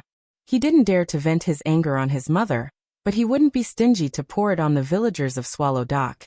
"If you didn't live here, how could we come to such a place where even birds don't shit?" After seeing the luxurious life in Yanjing City, He didn't want to leave. However, his parents insisted on leaving, and he couldn't spend the spring festival alone. The road was blocked by snow, and the wind was howling. The driver assigned by his father's leader almost drove the car into the ditch without any guardrail signs on both sides of the road several times. The driver gossiped a few times, which made the Zhou family feel quite disgraced. Having such poor relatives was indeed not something to be proud of. At least Zhou Fan could hide this unhappiness in his heart, but Zhou Mingli didn't care and showed it on his face. After arriving at Swallow Dock, seeing the scattered houses on the snowy plain, he felt like banging his head against the wall. This place in the middle of nowhere, except for the village, was surrounded by wilderness and lonely mountains. This was the destination where they had to stay for a few days and spend their precious winter vacation time. Zhou Mingli had the urge to turn around and run. His mother told him countless times that their village was a very amazing place, and that everyone in the village had powerful martial arts. Zhou Mingli was skeptical about this sentence. How powerful could they be? Breaking a brick with one punch? Breaking 2 planks with one kick? However, this was the era of technology. So what if you had martial arts? Before you could rush in front of others, you would be killed by them with one shot. Every clown in the acrobatic troupe had unique skills, but didn't they also have to jump around in the air and rely on other people's tips for a living? Even so, this was still a reason for Zhou Mingli to have a little expectation for this village. Perhaps he could always find something new to boast to his friends when he returned. Therefore, after seeing Fang Yan, he wanted to verify his mother's words and his own thoughts. He pointed at the brick and asked Fang Yan to split it open. Didn't the villagers have a desire to show off in front of the city people? If he asked them to do what they were most proud of, they must be eager to show off, right? He did not expect that his eldest cousin, Fang Yan, would actually reject him. Not only did Fang Yan not give him face, but it also made him feel that the only highlight of this trip to the countryside had disappeared. There was no splitting brick at all, it was their lies. He became violent again, wishing that he could jump up and give Fang Yan a good beating. Although he didn't make a move, his tone was already impolite. The person he was facing was Fang Yan, and the person he was insulting was Swallow Dock. Fang Yan had just accepted the important task that was entrusted to him by the master, and he had become one with Swallow Dock. Therefore, the tragedy happened naturally. When Zhou Mingli got out of the car, Fang Yan drove his grandpa's classic car to the shed. He didn't hear Zhou Mingli scolding Swallow Dock as a place where birds don't even shit. However, when Zhou Mingli said that Swallow Fort was a village of lies, he did it right in front of him. How could there be liars in Swallow Dock? How could there be liars in Swallow Dock? With Fang Yan's temper, how could he tolerate such a thing? Thus he slapped him across the face. This was a slap from Fang Yan. How could Zhou Mingli bear it? His knees went soft, and he fell to the ground. Because they were standing outside the door to talk, Zhou Mingli insisted on letting Fang Yan smash the brick on the door. When Fang Yan slapped him on the head, Zhou Mingli was unlucky and fell on the door sill. Half of his body was pressed on the raised doorway. If it wasn't for his thick down jacket, his ribs would have been crushed. Mingli. Fang Yijing saw his son suddenly fall on the ground, and quickly ran over to help him up. Zhou Fan and Fang Yixing had already entered the courtyard. When they heard their son scream, they quickly turned around and saw Zhou Mingli lying on the ground, unable to move. Fang Yan moved even faster. Before Fang Yijing and Zhou Fan came over, he had already pulled Zhou Mingli up from the ground. He patted the snow and dust off his body and asked, "Mingli, are you okay? Are you hurt? The road in the village is slippery. Be careful." Fang Yijing and Zhou Fan finally reached their son's side. Fang Yijing held his son and asked, "Mingli, how do you feel? Do you feel uncomfortable anywhere?" Zhou Fan stared at the doorway in front of him and asked, "You have to watch where you're going. How did you fall?" Zhou Mingli felt waves of pain in his chest, but his anger made him lose his mind. He pointed at Fang Yan and shouted, "He slapped my head. He slapped me on purpose." "Mingli!" Fang Yijing shouted. "Don't talk nonsense." "I'm not talking nonsense. It's all his fault." Zhou Mingli was unforgiving. His voice was as sharp as a knife as he said, "I told him to split the brick, but he didn't know how to do it. He slapped my head. He did it on purpose." He hit me on purpose. Zhou Fan looked at Fang Yan and asked Fang Yan this. Fang Yan smiled bitterly and said, I did slap Mingli's head. But it was a light touch. He asked me to split the brick, but I didn't agree. I felt that this child was quite mischievous, so I couldn't help but pat his head. I used to pat Fang Minjing and Fang Mingxiang's heads. But this was all because of me. I apologized to Mingli. Mingli, that's enough. Fang Yijing was furious, stared at Zhou Mingli with an unfriendly gaze and said, Are you done? If you are, then go rest in your room. Didn't you already eat? You don't have to eat dinner. Zhou Fan glanced at Fang Yan and smiled. Mingli is still a child. As his big brother, please forgive him. Uncle, don't worry. I'll take good care of Mingli, Fang Yan promised. You. Zhou Mingli felt that he had nowhere to vent his anger, so he glared at Fang Yan and said, You lied to me. I won't let you off easy. Saying so, he quickly walked into the room. Be careful, the road is slippery, Fang Yan reminded him. Why do you care? Zhou Mingli's tone was unfriendly. Thud. As soon as he said so, he fell to the ground again. This time, there were no obstacles on his body, so his body slid forward on the thin ice until he reached the bottom of the stairs. Fang Yan raised both hands and said, I really didn't touch him this time. Fang Menjing clapped and laughed, saying, So stupid, he can't even walk properly. Fang Mingxiang was even worse. He ran along the path where Zhou Mingli slipped and said, Look at me. I can't even slip. Second Aunt Fang Yiling quickly ran over and pulled Fang Menjing and Fang Mingxiang to the side, so that Zhou Fan and his little sister wouldn't feel embarrassed. Zhou Fan originally wanted to blame the slippery road for not cleaning up the snow, but after Fang Menjing and Fang Mingxiang's antics, he couldn't bring himself to complain. Even two young children could walk and jump freely. How could his son not be able to walk properly when he's already so old? Moreover, Fang Yan even reminded him to be careful of the slippery road, but he said, I don't care. Wasn't this a typical dog biting Lu Dongbin? Who's the dog here? This time, Fang Yan didn't need to do anything. Zhou Fan quickly walked over to help Zhou Mingli up and shouted with a stern face. Zhou Mingli, can you please behave yourself? This isn't a place for you to behave atrociously. Zhou Mingli felt like all the bones in his body were about to fall apart. Although he said he didn't need Fang Yan's help, he was indeed worried about the road under his feet. However, for some reason his knees softened. No, his entire body suddenly lost its strength, and he fell to the ground for no reason. He was a bit scared.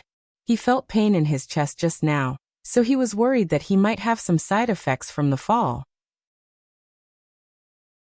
Seeing that his father was angry, he didn't dare to say what he wanted to say. He shook off his father's hand and strode into the house. Fang Yijing looked at everyone apologetically and said, You guys should eat first. I'll go help him settle down. This child is in his rebellious phase, and he always makes people worry. Lu Wan also stood up and said, Let's eat. The food is getting cold. Fang Huwei was also pushed out. Although the old man's legs were paralyzed, he still had his power. With him present, everyone behaved warmly and harmoniously. The main guest of the dinner tonight was Zhou Fan. Fang Yixing, Fang Hao, and Zhao Qingxin took turns to drink. Zhou Fan took the initiative to toast Fang Huwei 3 times, Lu Wan, Fang Yixing and Zhao Qingxin. He even took a toast from Fang Yan. His mind was not very clear, and when he spoke, his tongue began to waver. He squinted at Fang Yan and said, I heard from your aunt that Fang Yan is a teacher in Huaqing? Fang Yan nodded and said, Yes. What's so good about being a teacher? Zhou Fan waved his hand and said, The salary is low, the work is heavy, and you have to deal with a group of children every day. When you go to work, you have to eat chalk dust. That's not a good thing, it can damage your lungs. It'll be too late to regret it. Listen to Uncle. Quit your job after the Spring Festival. Go to Mingzhu. Uncle will arrange a job for you, and you'll have a lot of free money.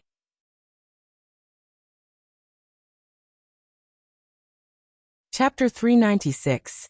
Fang Yixing was still drinking, Zhao Qingxin was still smiling, Fang Hao was still chewing on the bone in his mouth, and Fang Yisan and Fang Yiling were still chatting casually. Fang Yixing was still drinking, Zhao Qingxin was still smiling, Fang Hao was still chewing on the bone in his mouth, and Fang Yisan and Fang Yiling were still gossiping. But the voices at the table suddenly stopped, and there was a moment of silence. Fang Yixing frowned slightly, and Fang Hui's dark face looked even worse. Fang Hui had very little contact with this son-in-law, but he could feel the pride in his third son-in-law's bones even from thousands of miles away. He was a very traditional man, but he was quite open-minded when it came to his children's love affairs. As long as you like it, I'll like it with you. When his daughter brought Zhou Fan to visit for the first time, he behaved well. The young man had delicate features, was gentle and smart. Although he always talked with an air of arrogance. Wasn't that what a young man should do? Later, Zhou Fan's position became higher and higher under his father's guidance, and he received more and more compliments, so his self-confidence swelled. He was like this in front of outsiders, and also in front of his own family. This made Fang Hui unhappy. Fang Hui stared at Zhou Fan and said, I think it's good to be a teacher. Teaching and educating people is a good thing. It's a great thing to cultivate talents for the country. You don't have to worry about Fang Yan's work. Fang Hui put down his chopsticks and said, You guys eat. I'll go back to my room to rest. I'm getting old and can't sit still anymore. Hearing that their father was going back to his room, Fang Yixin and Fang Yiling quickly got up and pushed the old man to the backyard. Zhou Fan's proposal was opposed by his father-in-law, so he was a little unhappy. He said, It's not that I want to say that our father is going against him, but the thinking of the older generation has to change. Think about it. What era are we living in? Teaching and educating people is a good thing for the country. But we have to think about our children, don't we? Fang Yan isn't young anymore. How much can a teacher earn in a month? How many years of salary can he buy a house in Huaqing or Yanjing? Without a house, what will Fang Yan do when he gets married? Bring a girl to this village? Once a girl comes and sees how remote this village is, she will run away in fear. What's wrong with this village? Ordinary girls can't even come in. Zhao Qingxin sneered. Qingxin, I didn't say this village is bad. But nowadays, young girls are willing to live in the city. Who can stand the coldness of this village? They feel new living in this village for a few days, but if they live here for a year, they will go crazy. Even if Fang Yan brings her along when he goes to Huaqing to work, he still has to buy a house in Huaqing, right? How do you know that Fang Yan cannot afford to buy a house? Can't a teacher afford a house? Fang Hao retorted. Fang Yan was worried that the three of them would quarrel at the table, so he quickly stepped forward to smooth things over. He raised his cup with a smile and said, Little uncle's words are very reasonable. And you are also thinking of me. Come, let me toast to you three uncles. Yan Yang and said Fan, Yan Fang Fan I Fang Yan Fang. I Yan Fan I Yan Fang. If you were someone else, I wouldn't have to say this. Think about what I said. Our bank will invest over 100 million yuan in Mingzhu to set up a financial service company. If you are interested, I will arrange for you to work in this service company. You will have a better future and income than being a teacher. After a few years, I can get you a house in Mingzhu. Thank you, uncle. I will think about it carefully. Fang Yan nodded with a smile. Zhou Fan was satisfied. He looked at Fang Hao and Zhao Qingxin and said, You can't always stay in this village. This village? How good can it be? Yi Jing also told me that this village used to have a lot of great people. But how many years has it been? Hundreds of years?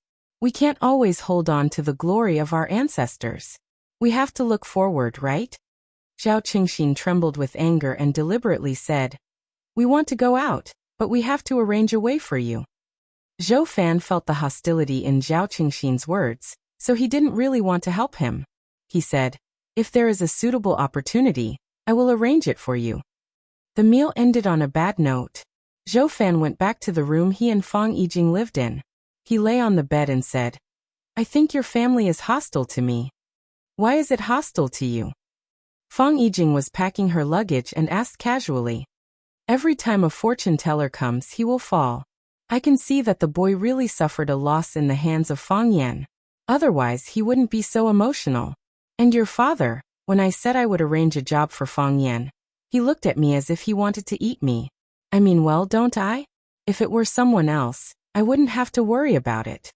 Fang Yijing stopped what she was doing and sat on the bed. She said to her husband gently, Zhoufan, Swallow Dock is a very special place. The people here are naturally more arrogant than others. Zhoufan sneered and said. Poor village people, a group of country bumpkins who have never seen the world. What is there to be proud of? Fang Yujing sighed softly. She wanted to talk to her husband about this countless times, but she was always rebuffed by this kind of sarcasm. Yes, Swallow Dock had been silent for 100 years, but the glory and spirit of their ancestors still existed. Moreover, the villagers here had been silently protecting this country and its people with their loyalty and lives. They had bled for this country. They had lost their lives for this country. They had the right to be proud and arrogant. No matter who it was, they should be more tolerant to such a group. They should allow their pride, accept their arrogance, and let them feel that they were being respected. However, her husband only believed what he saw with his eyes. The village he saw was so remote, the houses so old, the village roads so broken, and the young people hiding in the village doing nothing. Even his son, Zhou Mingli, looked down on Swallow Dock. He felt that the village his mother was born in was too poor. She had always wanted to bring her husband and son here, so that they could beat with the pulse of Swallow Dock. Now it seemed that this wish was really hard to achieve. Zhoufan, you should let go of your prejudices, look with clear eyes, and think with a rational mind. Swallow Dock is really a place that people should be proud of. Before Fang Yujing finished her words, her husband's snoring could be heard. At 6 o'clock in the morning, Fang Yan had already washed up and went to the yard to practice. After returning home, he could not neglect his martial arts. Grandpa did not care about anything else, but he was very strict with this area. Fang Yan had just finished a round of plum blossom steps when Fang Yingying and Fang Haohan also came over in casual clothes. The three greeted each other with their eyes, and then began to practice. After a while, Fang Minjing and Fang Mingxiang also came out. Every new year, eldest aunt and second aunt's family would live in the old house, so Fang Minjing and Fang Mengxiang had to practice with Fang Yan. Fang Hao and Zhao Qingxin also had to practice, but they would practice in the Fang family's martial arts hall, not with the younger generation. Zhou Mingli had also woken up. He wore a thick down jacket and held an iPad in his hand. When he saw Fang Yan leading a group of people to practice, he pouted and began to play games on the iPad. The sound of the game was very loud, and it brought a lot of noise to the people who were practicing. Can you turn off the sound? Fang Mengxiang had the least concentration, and when he heard the sound of fighting in the game, his attention was drawn away. I'm playing my own game. What does it have to do with you? Zhou Mingli naturally would not listen to a child. Do you believe that I will hit you? Fang Mingxiang said angrily. To Fang Mingxiang, Zhou Mingli, who could not even walk steadily, was no match for him. Fang Mingxiang. Fang Yan said to Fang Mingxiang as he practiced, keep your voice low and focus your mind. These noises are your obstacles. Only by overcoming these obstacles can you become a master like your father. Fang Mingxiang admired Fang Yan very much. After hearing Fang Yan's words, he said, I don't want to become a master like my father. I want to become a master like big brother Fang Yan. Okay. Fang Yan smiled and nodded. It felt good to have a hardcore fan at home. Then practice hard. Don't be disturbed by the noise outside. Okay. I will. Fang Mingxiang closed his eyes and focused on practicing his stance. As expected, he was no longer disturbed by external forces. Zhou Mingli sneered and said, you can only fool children. Zhou Fan had drunk too much last night, so he got up late today. After washing up, he did not want to stay with the Fang family, so he got up and took a walk in the village. When he walked to the entrance of the village, he saw a row of cars driving toward the village. There were cars coming to such a remote and rundown village? When he saw the license plate number, his heart could not help but beat faster, and his face was full of disbelief. He rubbed his eyes and looked again. The cars were right, and the license plate number was right. One of the cars' license plate number was the car of his leader's leader. He had seen the leader from afar when he went to Yanjing Hotel to pay a New Year's visit to his immediate superior. Why did he come to this poor and rundown village? Could it be that the leader also came from this village? Thinking of this possibility, Zhou Fan's heart pounded fiercely. Here's my chance. Zhou Fan ran to the village behind the motorcade. He met an old man who was collecting dung. He pointed to the cars and asked, "Uncle, which cars belong to which family?" "Which family?" The old man looked up and said, "To the Yi family. The third son of the Yi family is back."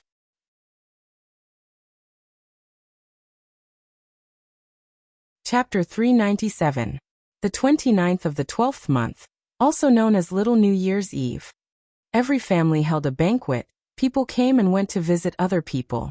And burning incense outdoors was called heavenly incense. It usually took 3 days. When Fang Yan sat in the living room chatting with his mother and aunt, Yi Fengxing came to find Fang Yan, saying that his third uncle was back and asked him to go to his house for lunch. Fang Yan glanced at his mother Lu Wan. Lu Wan smiled and said, "Fengxing came to invite you, just go. Anyway, your aunt won't be leaving for a while. We'll talk when you come back tonight." Fang Yan nodded and said, "I'll be there soon." Yi Fengxing saw that Fang Yan had a guest, so he didn't stay any longer and said, "I'll wait for you at home." "Go there early," third uncle said. "He wants you to help pour wine at noon." "There's a guest at home?" Third uncle's guest. Yi Fengxing said. Yi Daoling used to be in charge of the research of Wuxia's economic system, so he naturally had to be surrounded by many big shots in the financial system. Now that he was promoted and held an important position, there would naturally be more people crowding around him. Tomorrow was New Year's Eve. No matter how busy Yi Daoling was, he would come back to have a reunion dinner with the Yi family's ancestor. It was reasonable that his subordinates received the news and came to visit Yi Daoling in advance. However, why did he ask him, a junior of the Fang family, to go there? If it was just pouring wine, Yi Fengxing could do it well. Although his image was worse than him, he was still a descendant of the Yi family, wasn't he? Yi Fengxing left, but Zhou Fan came back. He looked serious and seemed to have something on his mind. He made an excuse to ask his wife to help find a tie, and pulled Fang Yijing to the room. He closed the door and whispered, "Is there a Yi family in Swallow Dock?" "There is a Yi family."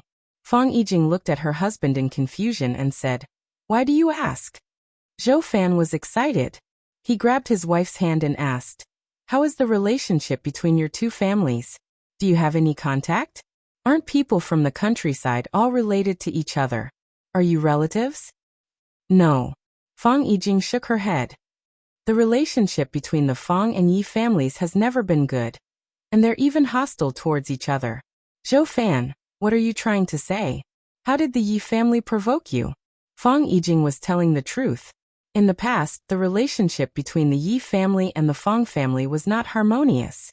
Every year, when Fang Yan and Yi Rou competed, the Yi family and the Fang family always regarded each other as their biggest rivals and often criticized each other. Now that her husband asked about the relationship between the two families, she could only tell him what she knew before. She didn't know that Fang Yan had taken the little princess of the Yi family, Yi Rou, for a walk by the Shihizi River. Zhou Fan could not vent his anger, so he said in a muffled voice, "Your Fang family will be killed by your own stupidity." For such a high-level leader to pay a visit to the Yi family, it proved that the Yi family must have an extraordinary existence. They both resided in Swallow Dock, yet the Fang family actually had a conflict with the Yi family. Wasn't this just seeking death? His wish to use the Fang clan's connections to build a relationship with the Yi clan had been dashed, so he was naturally in a bad mood. "Zhou Fan, how can you say that?" Fang Yijing was angry and yelled. Zhou Fan loved his wife very much. Seeing that Fang Yijing was mad, he did not want to argue with her anymore. He snorted and said, "We will be dragged down by your family sooner or later." "Who will drag you down?" "If you don't want us to drag you down, go home. I know you don't want to come here, and I know you look down on us. If so, don't come here anymore." Fang Yijing was also irritated by her husband's arrogant attitude. She pointed at the door and yelled, "Let's go. Who do you think wants to come here?" Zhou Fan could not suppress his anger anymore and yelled. Hearing the argument in the room, Lu Wan, Fang Yisin, Fang Yiling, and the others who were chatting outside all came in. Lu Wan was the mistress of the family. She asked, "Yijing, Zhou Fan, what happened? Why are you arguing?" Fang Yijing did not want to say bad things about her husband in front of her sister-in-law. It would only embarrass her even more. Zhou Fan hated the Fang family, so he did not want to answer Lu Wan's question either. It's the spring festival. What can't we talk about? Fang Yisin was the eldest sister. She walked over and held her younger sister's hand. She said, "If each of you give way, the conflict will be solved. You finally come back for the spring festival. Why are you quarreling? We are a family after all. Don't be a joke to outsiders, right?" Fang Yijing felt bitter, but she could not say anything. Zhou Fan felt very upset, so he went to the yard to smoke. Fang Yan stood next to the plum tree in the yard and heard the argument between Fang Yisin and Zhou Fan clearly. Seeing Zhou Fan coming out, Fang Yan said with a smile, "Uncle, do you really want the Fang family and the Yi family to be on good terms?" Zhou Fan's face froze. He lit the cigarette in his hand and took a puff. He said with a straight face, "Isn't it reasonable for neighbors to be on good terms?" "It is." Fang Yan nodded and said, "So through my efforts, the Fang family and the Yi family are now as close as a family." Really? Zhou Fan was overjoyed. If what Fang Yan said was true, then wouldn't it be reasonable for him to visit the Yi family? If he could have a chance to have a meal with that leader, no, just a casual chat to let him have a deeper understanding of himself, then it would also have a profound promotion and push for his future, wouldn't it? Seeing Zhou Fan's happy expression, Fang Yan reached out and touched the thick and cold branches of the plum tree. He said, "What's that saying again?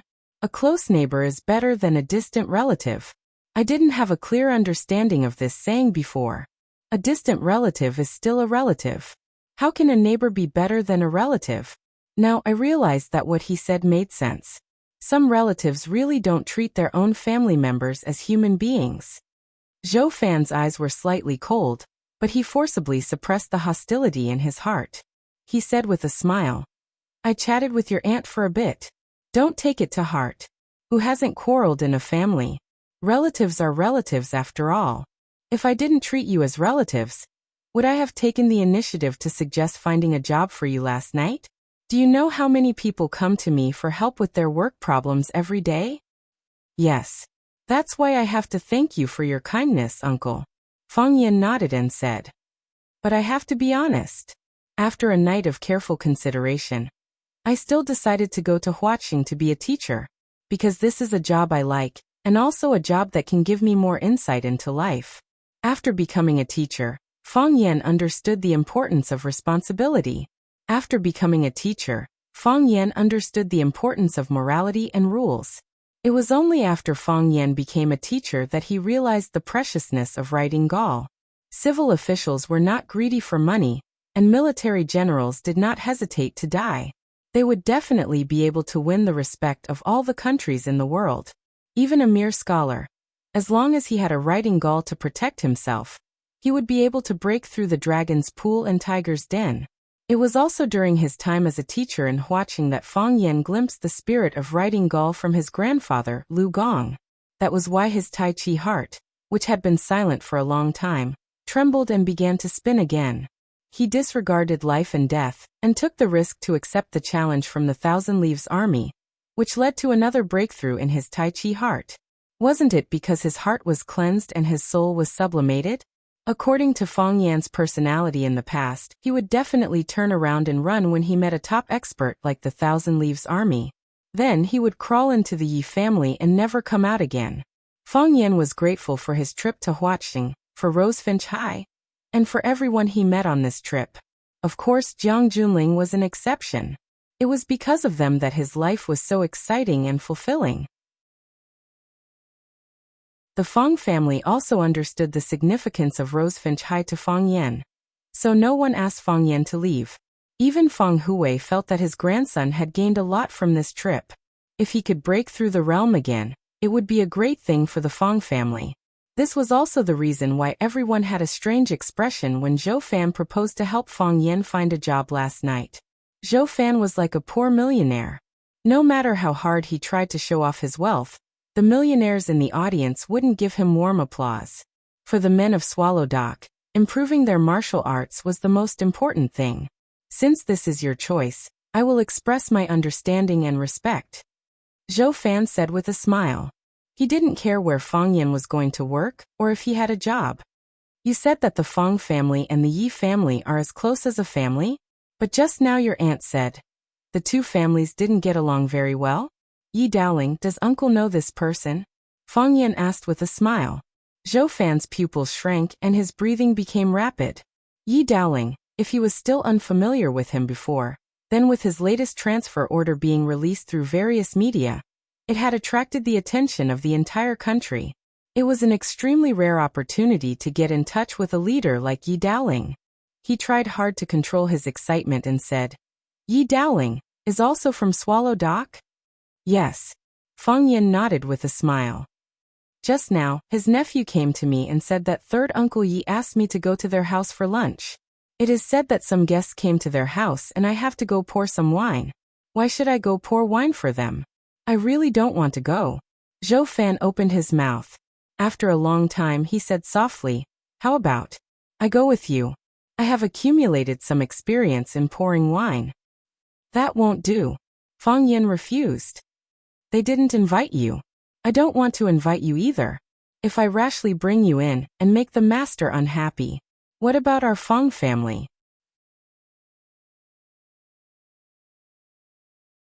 Chapter 398. What will happen to the Fang family if you drag us down? At first glance, this sentence sounded somewhat familiar. He thought about it and remembered that it was something he said when he was arguing with his wife, Fang Yijing. Of course, what he said was, we will be dragged down by your family sooner or later. He said it as if it was a matter of course, but it was filled with anger and resentment. Why did it sound so ear-piercing, like he was mocking him? Zhou Fan understood that Fang Yan was taking revenge. He had heard what she had said just now, and then returned the favor. It had to be said that the feeling of stabbing oneself to death with one's own poison sword was really unbearable. Zhou Fan's face turned livid. He stared at Fang Yan with anger in his eyes and said, Fang Yan, what are you talking about? No matter what, I'm still your uncle, your elder. How can you be so disrespectful to your elders? Didn't you say that the villagers of Swallow Dock are very particular about etiquette? Is this what you call etiquette? Fang Yan laughed and said, Uncle, are you angry? Zhou Fan felt like he was stabbed in the chest again. No, it was one slash after another. There was no pause at all. Although it was a simple question. Why did it sound so infuriating? It's right to be angry, Fang Yan said with a smile. Because when I heard what you said, I was angry too. Uncle, actually, our Swallow Dock is really a reasonable place. Not only do we respect etiquette, but we also respect reason. If others respect us, we will respect them tenfold. This was the etiquette of reciprocity. We will not offend those who do not offend us, but if we are offended, we will return the favor. This is the principle of distinguishing kindness and hatred. You don't talk etiquette to us, and you don't reason with us. Swallow Dock naturally won't show etiquette or reason with you. So you have a reason to humiliate your elder in this way? Zhou Fan sneered. He had not been humiliated like this for many years. Fang Yan's behavior was equivalent to openly offending him. How is it humiliating? This is the principle that if someone offends me, I will return the favor. This is the first iron rule of our Swallow Dock that has existed for 1,000 years. I know, I always thought that you looked down on the Fang clan. Your Zhou family is considered the #1 figure in Mingzhu's banking system. What does our Fang family have? A cripple, a drunkard, a bookworm, a woman and a child. Far away in a deserted village, living in an old house. What's so special about you? So year after year, you didn't want to step into the Fang family's door. Sometimes, Auntie came back alone. But you and your son were nowhere to be seen. Auntie never complained about you, nor did she say anything bad about you. She always explained that you were too busy with work and couldn't travel with us. Actually, we're not stupid. We all know what the real situation is. We understand Auntie's difficulties.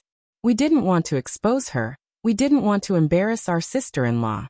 On one side were her parents, brother, and sister-in-law. On the other side were her husband and son. Both sides were flesh. Which side could she stand on? Sister-in-law says you're very busy, so we'll assume that you're really busy. Auntie says you don't have time to come back, so we comforted her and told her that it's okay. You can come back together next time. Auntie is my auntie, my father's sister, and my grandfather's daughter. We all want her to live a happy life, and we don't want her to suffer any grievances in the Zhou family. We think that if we are more lenient and take care of you, you'll be able to feel our kindness, and you'll treat my auntie better. Obviously, you don't have this kind of awareness. You think leniency is cowardice, and care is flattery. Our Feng family is a piece of chicken ribs to you. It's tasteless to eat, and you'll lose face if you abandon it. You must be feeling very complicated this time, right? Feng Yan, that's just your personal opinion. How I treat your auntie, let her speak for herself. Zhou Fan defended himself. Feng Yan nodded in agreement with Zhou Fan's words. He said, I don't deny that. To be honest, you're really good to auntie. If you weren't good to auntie, our Feng family would have gone to your door to ask for an explanation. Grandfather has entrusted his daughter, whom he has raised for more than 20 years, to you. What right do you have to treat her badly? You've always been worried that our Feng family will drag you down, and you think coming to our Feng family is a waste of time. From the moment your car stopped in front of our Feng family's courtyard, you've been full of hostility, or rather anger. Because of our existence, you had to come with auntie. Uncle, we used to think for auntie's sake, and we thought that everything was fine. But time and time again, you've belittled and insulted us. As a member of the Feng family, I have to stand up and say something. You're an idiot. Feng Yan pointed at his own legs and said, Can't you see such a thick thigh? And you're always thinking about hugging someone else's thigh. If you're not an idiot, then what are you? I've heard that officials have bright eyes, but are your eyes covered with sh*t? Zhou Fan was amused by Feng Yan's words. He pointed at Feng Yan and said, Feng Yan, I don't understand. What are you so proud of? Just because your Feng family has a good relationship with the Yi family, just because the Yi family asked you to help pour wine, do you think that's what you're relying on? Is this what you're proud of? If that's all, then it's too embarrassing, isn't it? Feng Yan lowered his voice and said mysteriously, I'm very rich, I'm not lying to you. Feng Yan waved his hand at Zhou Fan and said, I'll call you uncle, and you can't let me down. Goodbye, uncle. Feng Yan waved his hand and left with the wind and snow. Zhou Fan stood where he was, his face as pale as the snow on his feet. He stamped his feet heavily and said with a sneer, I'd like to see how long you can be arrogant. When Feng Yan arrived at the Yi family's house, Yi Fengsheng was playing ice hockey with his cousins at the gate of the yard. The leaders' drivers were arranged in the side hall of the yard. They were drinking tea and eating melon seeds, watching the children play with kind smiles on their faces. Seeing Feng Yan coming over, Yi Fengsheng threw the ice hockey in his hand to his cousin Yi. He greeted Feng Yan and said, Lunch is about to start. Third uncle said that you can go in directly when you arrive. Feng Yan looked at Yi Fengsheng and asked, Why didn't third uncle let you go in to pour wine? Yi Fengsheng curled his lips and said, Third uncle may think that I'm too fat, and it's not nice to occupy 2 seats. Feng Yan naturally knew that it couldn't be the reason. He patted Yi Fengsheng's shoulder and comforted him. Maybe it's the sequelae of the Maple Leaf Club. He probably wants to add fuel to the fire. Yi Fengsheng put his arm around Feng Yan's shoulder and said, I don't need you to explain to me. Isn't it the same for either of us to go in? I don't want to go in yet. If I go in, I want to secretly eat fat. A small bite isn't satisfying, and a big bite isn't pleasing. It's better to hide in the kitchen and eat to my heart's content. Feng Yan patted his brother's shoulder and walked towards the Yi family's living room. The Yi family had 2 living rooms. One was used to entertain guests. It was spacious, luxurious, and extraordinary. The other was used by the family for gatherings. Although it was smaller and simpler, it was more warm and cozy. Except for guests, the Yi family rarely used the living room outside. Feng Yan had been to the Yi family countless times and was familiar with the Yi family's buildings. Through the hall was the small courtyard, and across the lawn was the side hall.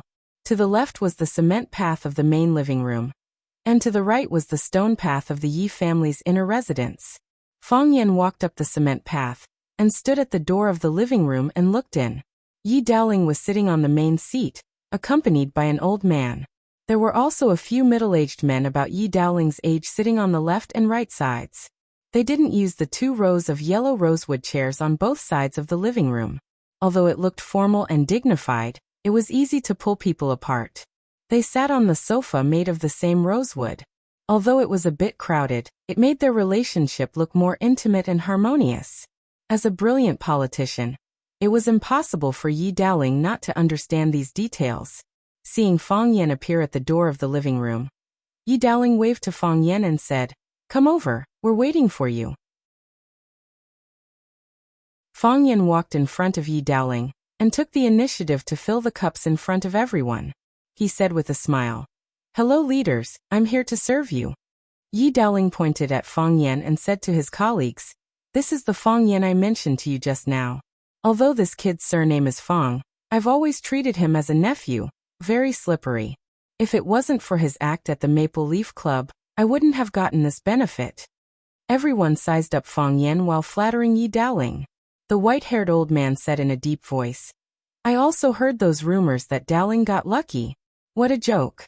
This is an appointment from the country. How can it be taken lightly? This kind of person can only gossip behind his back. If he dares to say it to his face, I'll have to talk to him. Minister Yi is everyone's hope. We're sincerely convinced that you're in this position.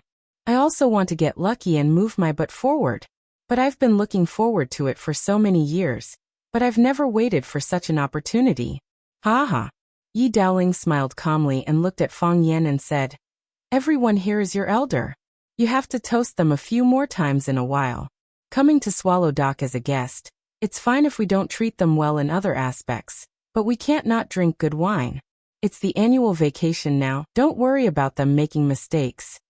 Fang Yan nodded in agreement and said, "I'll listen to third uncle." Only then did Fang Yan understand that Yi Daoling pulled him over to support him and introduce some connections. Perhaps he was also worried that his family would vent their hatred on Fang Yan.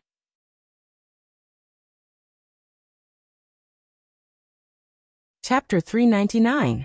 Fang Yan forced Mr. Gong to push Yi Daoling behind his back. Whether it was intentional or not, it allowed him to occupy that important position. It wasn't an exaggeration to say that Fang Yan owed Yi Daoling a favor. When Yi Daoling was entertaining his subordinates at home, he let Fang Yan, this junior, pour wine at the table. He also had the intention to help him increase his reputation and network. The Jiang family lost this important city, so they naturally had hatred in their hearts. If they imposed their hatred on Fang Yan alone, Fang Yan's situation would be very dangerous. However, Yi Daoling was now in a high position of power. Even if he couldn't compete with the Jiang family couldn't do anything to him. He stood up and said that Fang Yan was his nephew. The things that Fang Yan did were all because of him. When these words reached the ears of the people in Yanjing City, they would naturally help Fang Yan share some of the gunfire. Moreover, there was an implicit meaning of protection. The Yi family had always been very good at distinguishing between gratitude and grudges. Sure enough, because of Yi Daoling's strong recommendation, and he had changed the topic to Fang Yan several times, how could the few people present not understand the meaning of this leader? They drank and chatted with Fang Yan. When they were 30% pretending to be drunk, exchanging phone numbers with each other was the proper meaning. After the lunch banquet ended, the guests from afar were all drunk by Fang Yan and Yi Daoling. Their alcohol tolerance was not bad, but compared to Fang Yan and Yi Daoling, this kind of abnormal guy who drank knives like water since childhood, it was not worth mentioning. Their driver played a role at this time, supporting the leader to the parking lot at the entrance of Swallow Dock. The parking lot was actually a rice field used by the villagers to harvest grain during the busy farming season. Now that the grain was collected, there was nothing on the rice field except for a few haystacks. It was wide and flat, a natural parking lot. The drivers all felt strange. The car could obviously drive directly to the Yi family's door, so why did the leader let them get off at that parking lot? Of course, no one would be stupid enough to ask the leader for the reason. It was just that it was more difficult to support the leader now. Fang Yan and Yi Daoling sat back in front of the coffee table and drank tea. Yi Daoling looked at Fang Yan and said, "I only have 2 days of vacation. Today, I will entertain my colleagues at home. Tomorrow, I will have a reunion dinner at home. On the first day of the new year, I will accompany the Prime Minister on a visit. This might be the last time we meet before the new year. We might not have the chance to meet again after the new year. When are you going to Huacheng? Probably on the 7th or 8th, Fang Yan said. I have to make some preparations before the students start school. Originally, I wanted to arrange a new job for you after the new year, or bring you to work by my side. But since you have made your own choice, I can't say much. Since you have chosen to be a teacher, you have to be responsible for your students. Besides, you have gained a lot in Huacheng for half a year. Since the heart of Tai Chi can break through twice, it proves that there will be a third time. Although I don't know much about your Feng Tai Chi, if you can reach the legendary highest state of Tai Chi, the water overflow state, you will be the pride of our entire Swallow Dock. Yi Daoling looked like he was gossiping. Just as he said, he was indeed talking to Fang Yan with the tone and attitude of an elder. Fang Yan nodded with a smile and said, I will work hard. When I am with my students, I feel very calm and my body feels very free. I think this is also the reason why my heart of Tai Chi can break through. So, I will continue to be a teacher. I am not considering changing professions for the time being. As for whether the heart of Tai Chi can reach the water overflow state, let nature take its course. This kind of thing can't be forced. The heart of Tai Chi won't have the word forced. Of course, I am also looking forward to such a day. Yi Daoling nodded and said, write down Donghai's phone number. If there is anything, you can call him directly. I often have meetings, so my time is not as free as Donghai. If there is a problem that I can't solve, I will ask Uncle Donghai for help. Fang Yan said with a smile. If someone threw an olive branch, he would naturally accept it with both hands. Yi Daoling put down the teacup in his hand and said, I am going to read a document, so I won't sit with you. You young people find your own fun. Fang Yan got up and sent Yi Daoling off. Yi Fengxing ran over and asked, third uncle left? Yes. Fang Yan said. Did you speak up for me? Let him let me out after the new year? No. Fang Yan said. Why not? Because I think he will definitely not agree. The Yi family hopes that you can focus on martial arts, so they naturally don't want you to go out and be distracted by other things. Fang Yan said. After a pause, he whispered to Yi Fengxing. If you really want to go out, then go out. Yi Fengxing stared at Fang Yan with wide eyes and said, You want me to run away like you? We are not running away. We are just going out to find inspiration. Fang Yan said. Look, I went out and broke through the heart of Tai Chi. Maybe if you go out, your white tiger fist can also enter the upper stage of Peri-Celestial. It is also possible to directly become a tiger. Yi Fengxing nodded and said, Let's go, I will take you to a place. To where? You will know when you come. Yi Fengxing said. Fang Yan looked at him warily and said, You will not harm me, right? How is that possible? You are my brother. I will harm anyone but you, Yi Fengxing said angrily. Thus, Fang Yan was hugged by Yi Fengxing's fat arm, and walked towards the backyard of the Yi family. When they reached the entrance of the bamboo garden, Yi Fengxing suddenly held his stomach and said, My stomach is not feeling well. I need to go to the toilet. You go to the bamboo pavilion, my sister wants to talk to you. Before Fang Yan could object, Yi Fengxing had already turned around and ran away. Do you think I am an idiot? Fang Yan sneered. Why would Yi Ro talk to me? It must be a trap. Fang Yan didn't go to the bamboo pavilion. He turned around and left. Fang Yan had just gotten home, and was about to rest when his phone rang in his pocket. It was a message from Yi Fengxing. How dare you stand my sister up? Fang Yan jumped out of his bed in shock. Is Yi Ro really looking for me? That bastard Yi Fengxing. Why is he not lying all of a sudden? Zhou Fan was in a bad mood. He wanted to drive back to Yanjing immediately, and buy a ticket to Mingzhu to spend the Spring Festival with his parents and family. But if he left now, he would lose face and his relationship with his wife would worsen. He hated Fang Yan and the Fang family to the core. Since he didn't want to stay with the Fang family, he wandered around the village by himself. He had to admit that the winter in the north was really charming. Although Swallow Dock was in a remote location, the scenery was quite good. Both the ice river in Shihizi and the ice mountain in Little Green Mountain were beautiful. Zhou Fan walked along the shore of Shihizi and planned to go to the foot of Little Green Mountain to have a closer look. He walked farther and farther, and his figure became more and more faint. Whoosh! He heard the sound of snow being stepped on behind him. He turned around, but there was no one behind him. When he turned around, he saw a man in a black robe and a hood standing in front of him. Zhou Fan was taken aback, and he stepped back. When he regained his balance, he asked anxiously, "Who are you? What do you want? Are you Fang Yan? Fang Yan, I'm warning you, don't play this kind of trick with me." He had received a high level of education, so he naturally didn't believe in ghosts. But this man appeared out of nowhere and was dressed in such a 2D style. This made him wonder if Fang Yan was deliberately trying to scare him. After all, in his impression, Fang Yan could do anything. Whoosh! The man took a step forward. With just one step, he was already in front of Zhou Fan. Then he stretched out his hand and grabbed Zhou Fan's neck. During this process, Zhou Fan didn't have any intention of dodging or resisting. Perhaps it was too late. The black-robed man exerted a bit of force and lifted Zhou Fan's body into the air. Zhou Fan's feet were off the ground and he couldn't breathe properly. His face quickly turned purple. His throat was moaning and he wanted to say something, but no words came out. The black-robed man raised a white transparent bottle in front of Zhou Fan and said with an extremely hoarse and strange voice, "When we have reunion dinner, pour this into the Fang family's soup pot. I believe you can do it." Zhou Fan's eyes widened. It was unknown whether it was because he was surprised to receive such a strange task, or because his body was suffering from lack of oxygen. Of course, you can also resist or run away. It doesn't matter.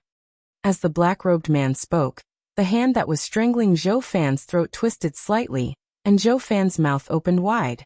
The black-robed man flicked his finger, and a black pill was shot into Zhou Fan's mouth. Zhou Fan only smelled a fishy smell, and then the pill dissolved in his mouth, flowed into his throat and stomach, and could no longer be found. "You can only get the antidote after completing the task," the black-robed man said in a muffled voice. "Either they die or you die." Plop! Zhou Fan's body fell to the ground. He covered his neck and gasped for fresh air. If he had been strangled for 1 or 2 more seconds, he felt that he would have died. When he finally recovered, he raised his head to look for the black-robed man, but found that he had already disappeared. The river bank and the mountain ridge were gone, as if they had never been there. More strangely, he found that the black-robed man didn't even leave footprints. There was only a trail of footprints on the snow. Zhou Fan's body tensed up and his hair stood on end. He was extremely frightened. Did he meet the legendary snow ghost today? However, he looked at the white glass bottle in his hand. Why would the snow ghost want to poison the Fang family? Poison? In a panic, he threw the glass bottle far away.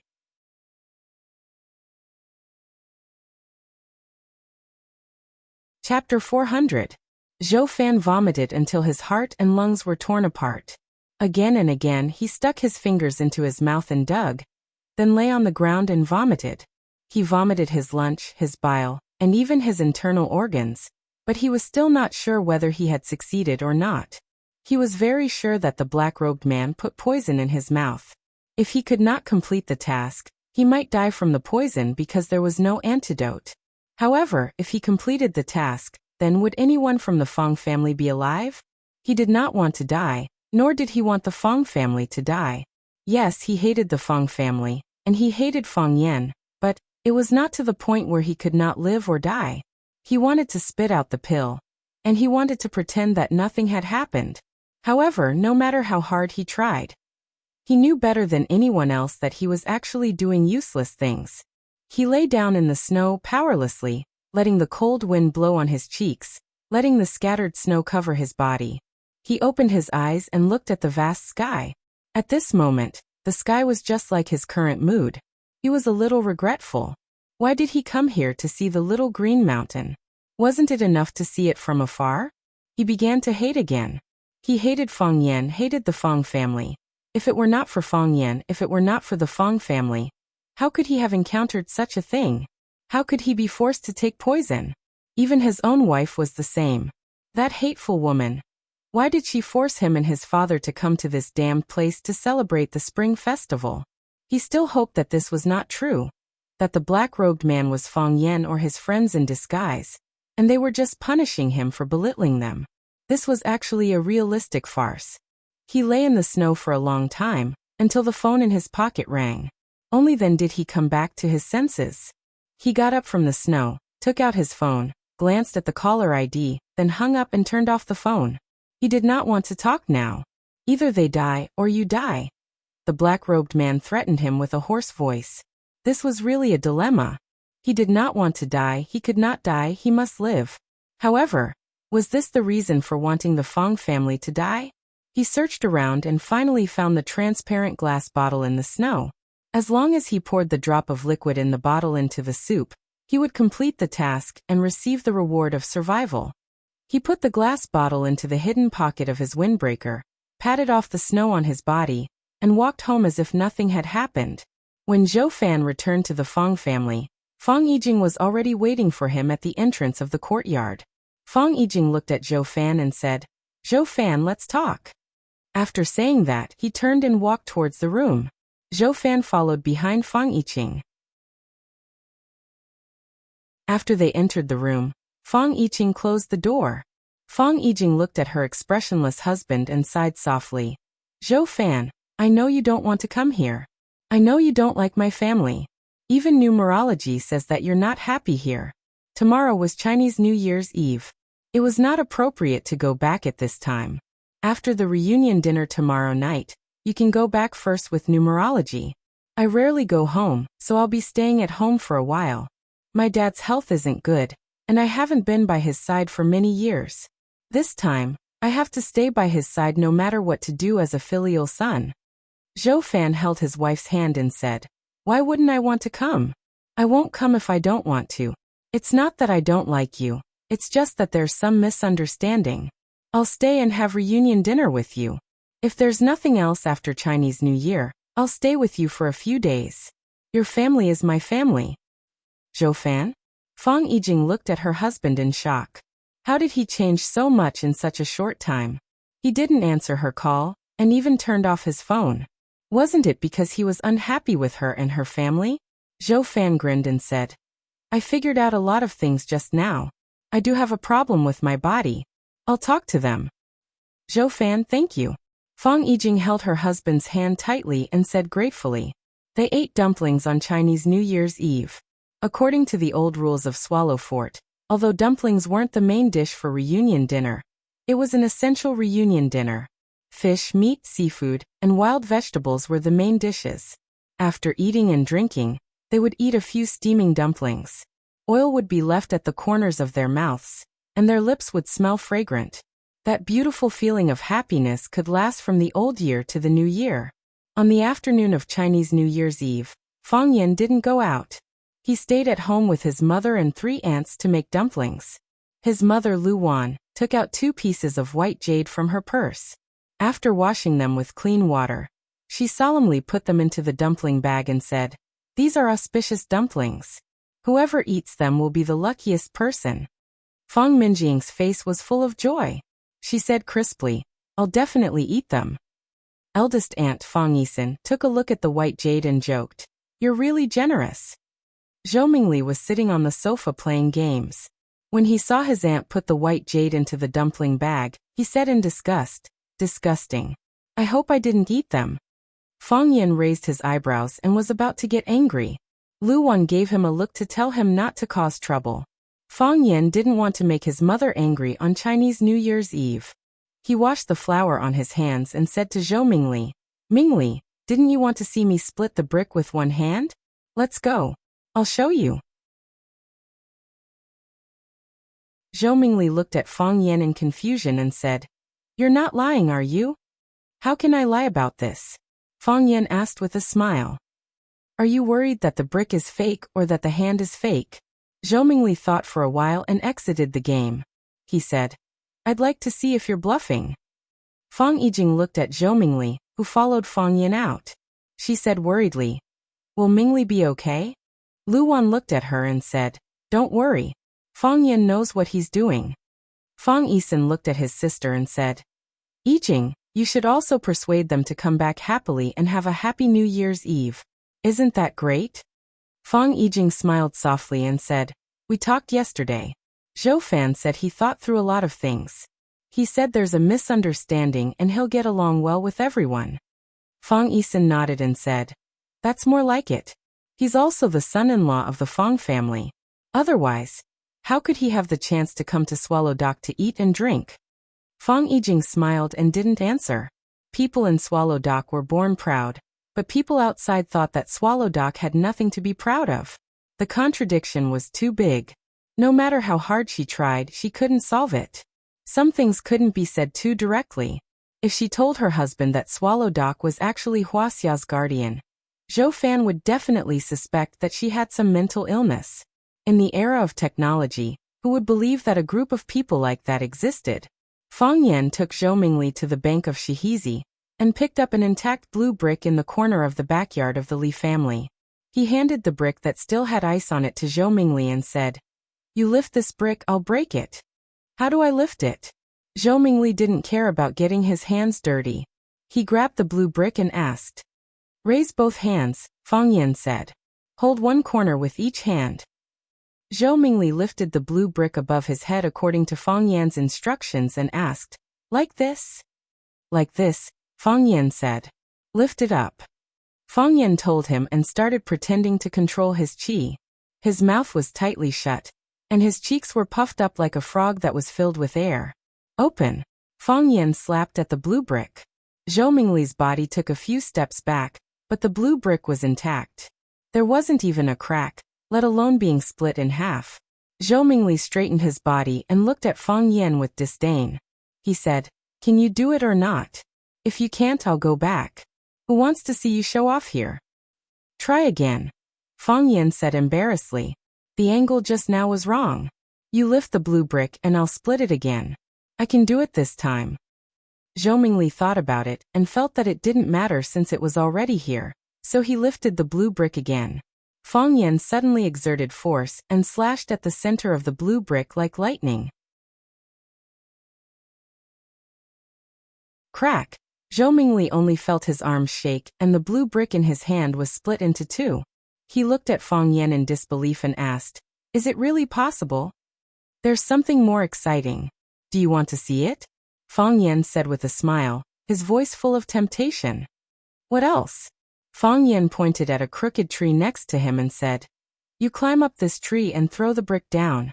When the brick falls, I'll cut it in half. When the brick hits the ground, you'll find that the brick will split into two. Impossible? Zhou Mingli's curiosity was piqued. Do you think this is a movie? Try it if you don't believe me. Zhou Mingli looked at the crooked tree and said, this tree is icy and slippery. I'm afraid I can't climb it. Then forget it, Fang Yan said. When you come next spring, I'll show it to you. Zhou Mingli hesitated again and again, but he still didn't want to give up. He said to Fang Yan, I'll try climbing. Help me. Sure. Fang Yan reluctantly agreed. With Fang Yan's help, Zhou Mingli finally climbed up the crooked tree with great effort. Zhou Mingli hugged the tree trunk and shouted to Fang Yan, pass me the brick. Brick? What brick? Fang Yan looked at Zhou Mingli with a confused expression. Didn't you say I'll climb up and throw the brick, and you'll split it? Zhou Mingli had a bad feeling. Oh, that's what happened, Fang Yan said. But I just thought about it. I think I'm not strong enough yet. I'll go back and practice. When I'm done, I'll come back and split the brick for you. Don't worry. By next spring, I'll definitely be able to split the brick in the air. After Fang Yan said that, he turned around and walked towards the village. Hey Fang Yan, Zhou Mingli was scared. He hugged the crooked tree and shouted, put me down, Fang Yan, you bastard. Put me down. Fang Yan, you bastard. You dare to trick me. I'll play you to death. Fang Yan, cousin, help. Deep in the forest, a man in black robe watched this scene like a ghost.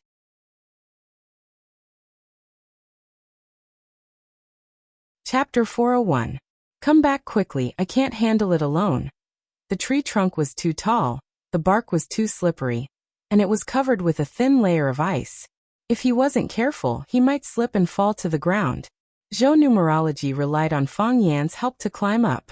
Now that Fang Yan said that he had to go back to practice again, it was possible that he could only come back next spring to perform the act of splitting bricks in the air. If he lay here and waited until next spring, before the tree sprouted, it would probably sprout on his head. Of course, he also knew that it was going to be New Year's Eve dinner soon. If his family couldn't see him, they would definitely come out to look for him. His life wouldn't be in any danger. However, the wind and snow were strong in the forest beside Stone River.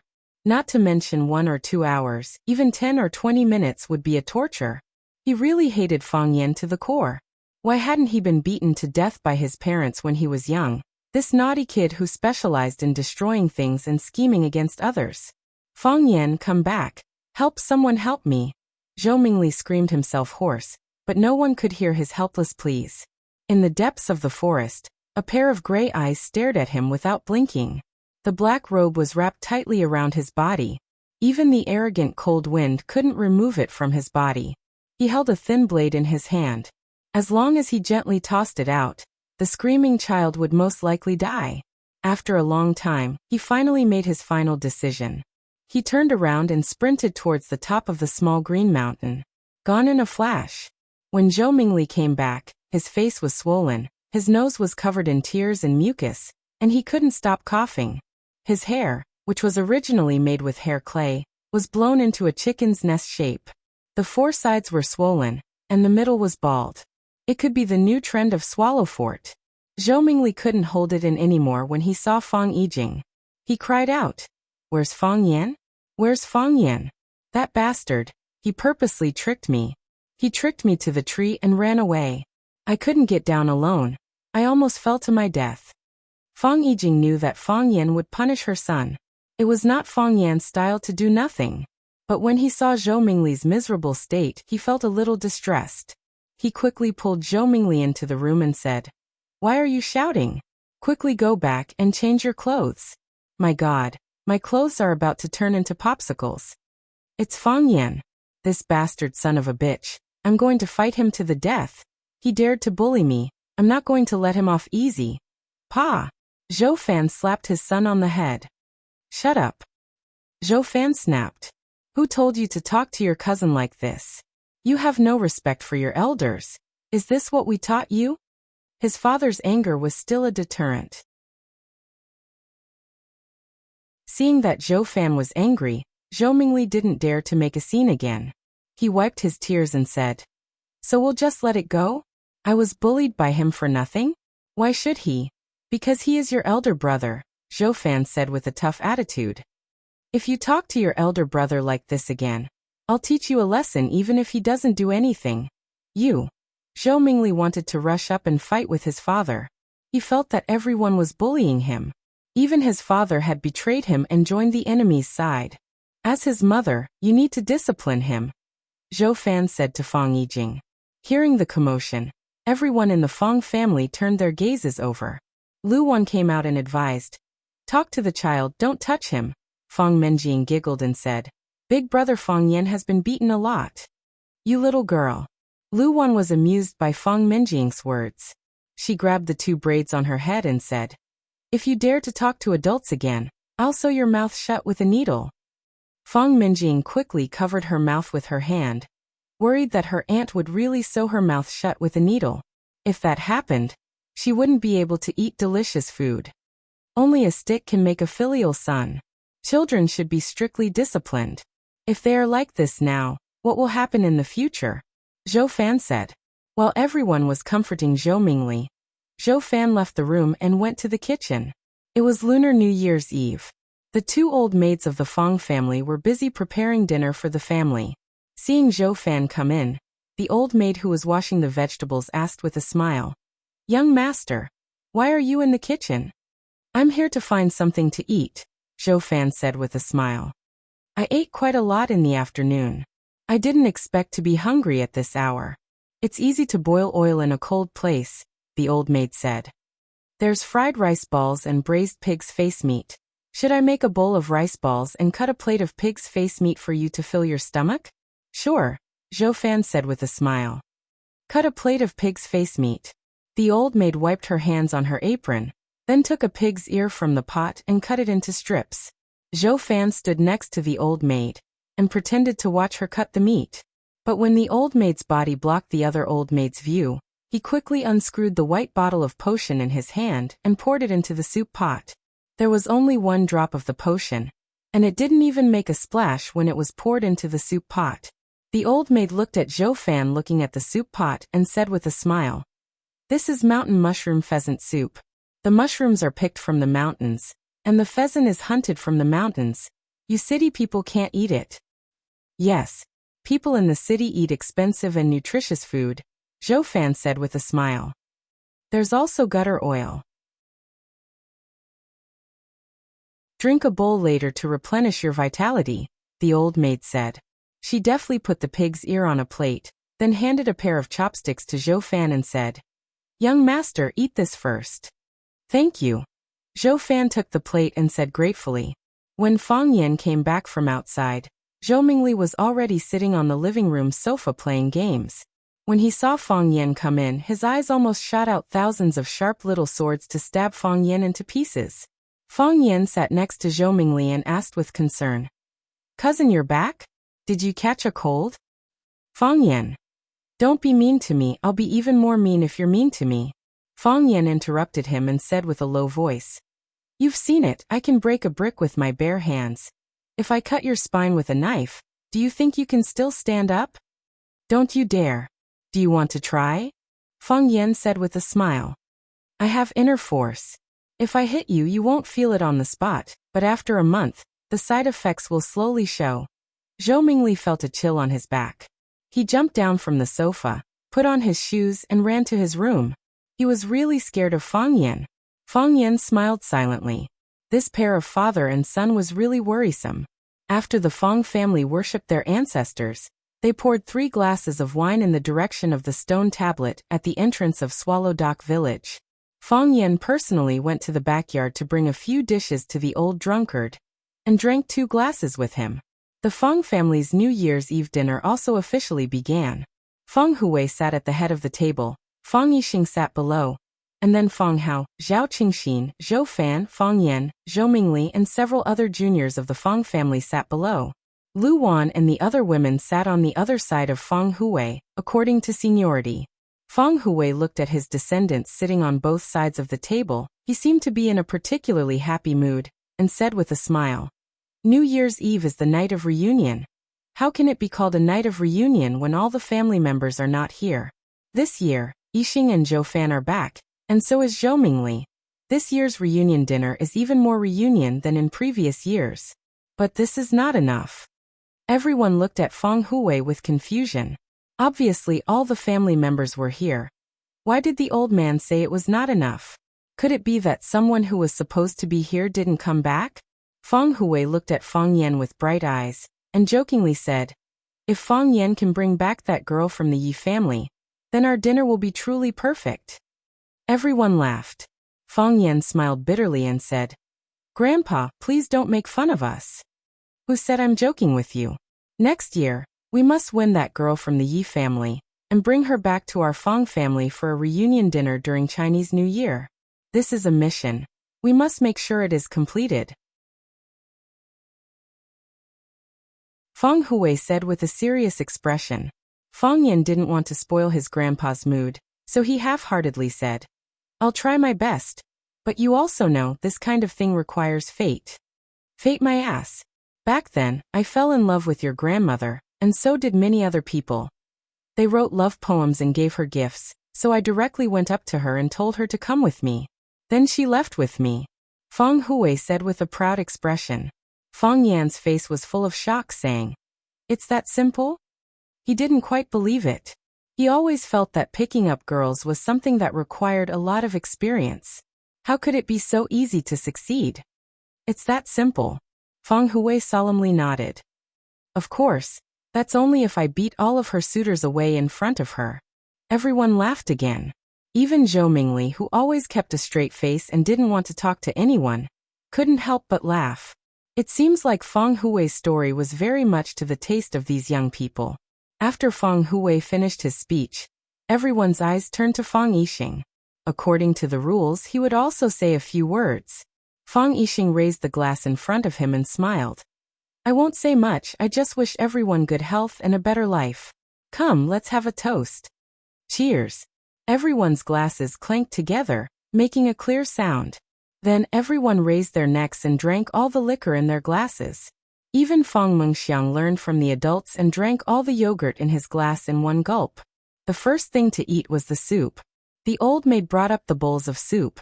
Everyone had a bowl in front of them. Fang Hui took the bowl, blew on it, and was about to drink the soup with a spoon, when Zhou Fan suddenly called out, "Wait a minute."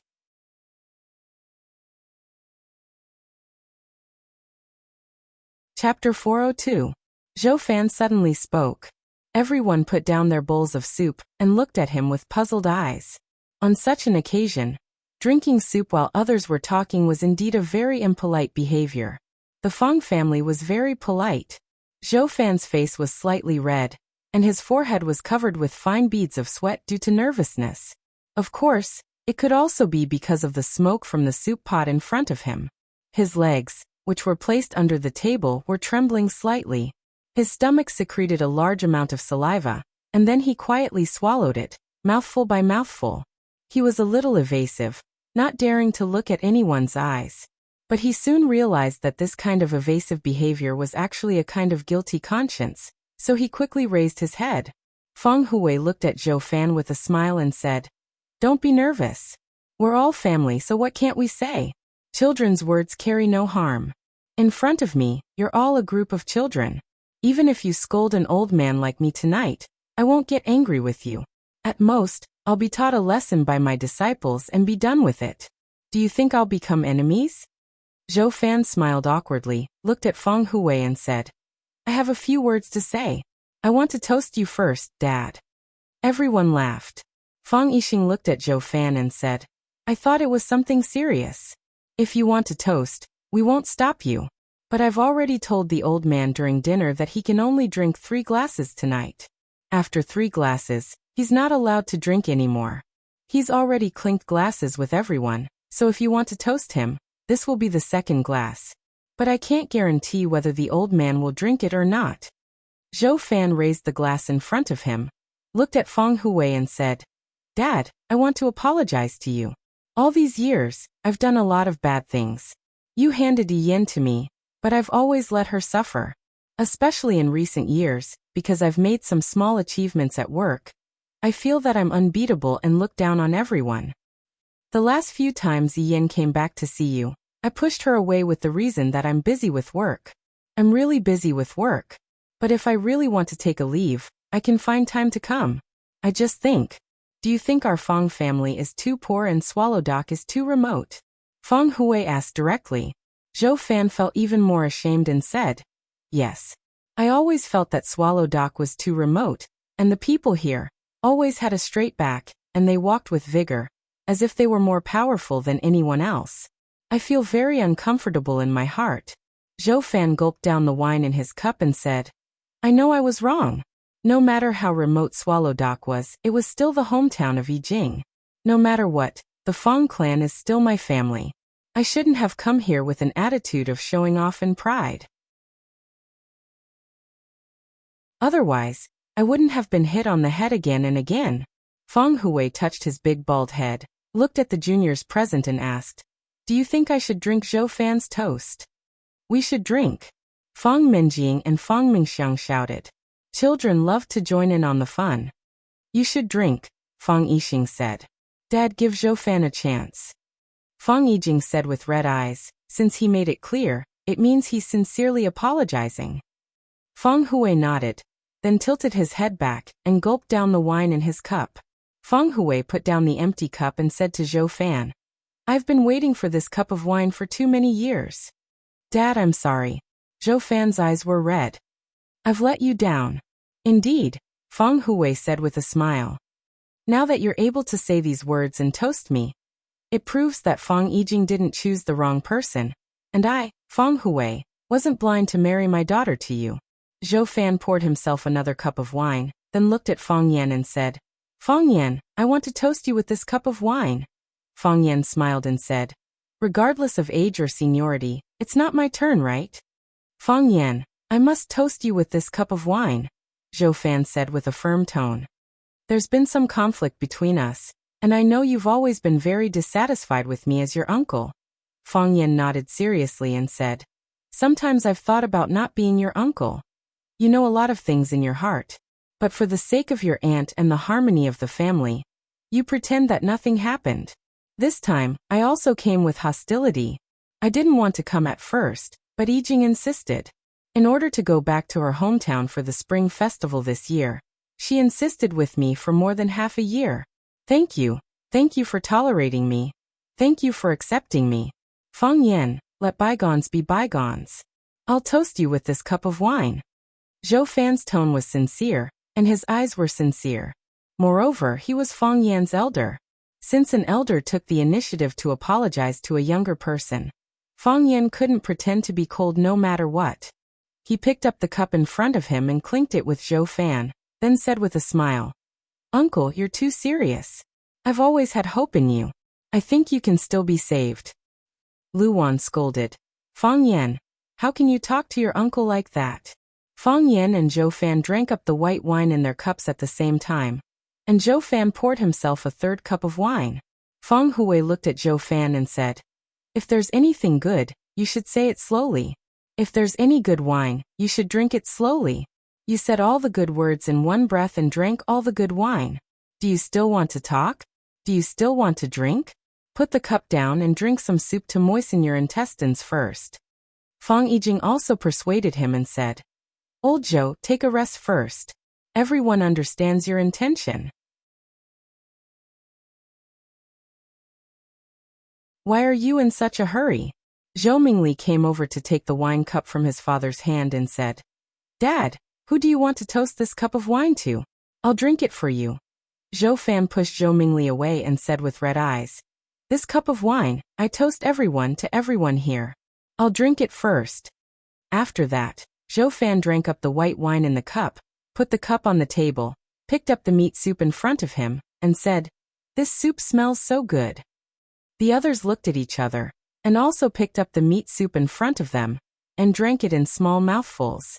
After Zhou Fan's confession of love, the temperature of the soup dropped a little, and it tasted just right. Crack.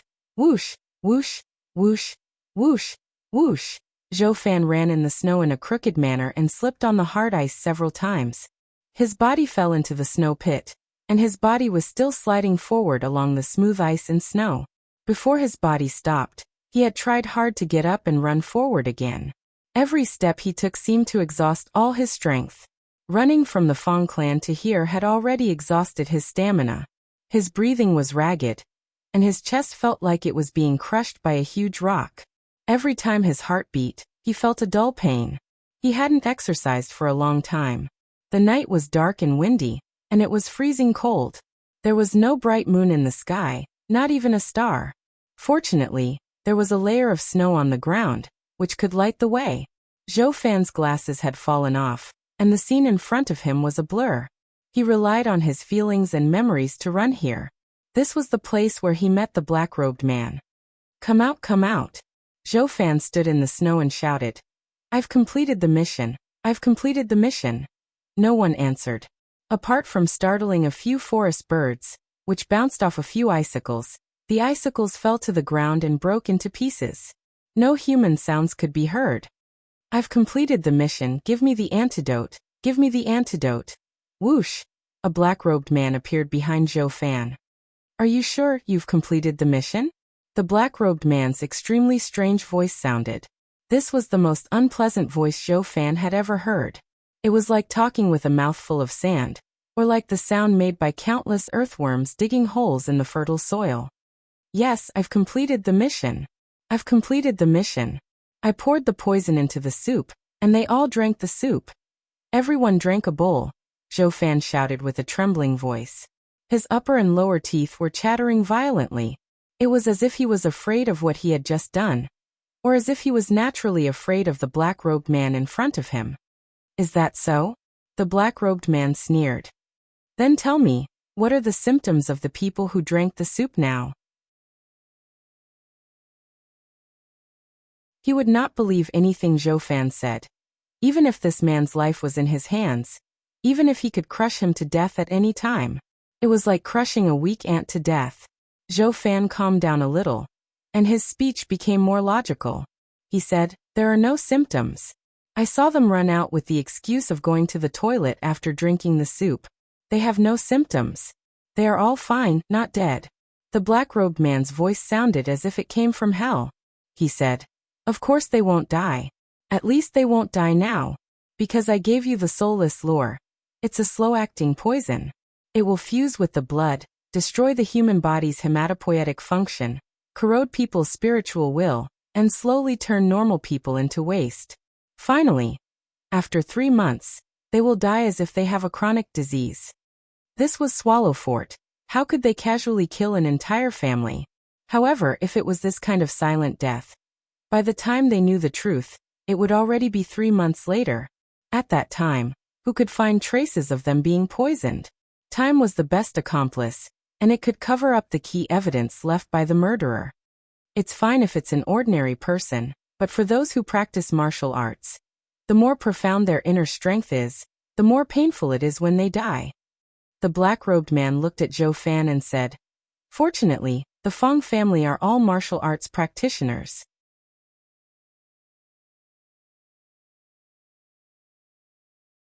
Chapter 403. Without spirit, one would lack strength.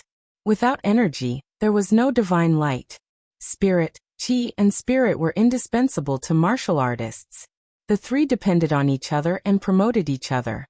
Zhou Fan didn't know kung fu, nor did he know anything about inner force. However, he could tell from the name that the soulless attraction was obviously meant to attract people's souls. If a person lost his soul, it was equivalent to losing his essence, qi, and spirit. What was the difference between him and a useless person? The worst thing was that this thing fused with the blood and destroyed the human body's hematopoietic function. Without the ability to produce blood, how long could one live? Zhou Fan didn't have time to study this. He stretched out his hand and said, "I'll listen to you. I've completed the task. Give me the antidote, quickly give me the antidote.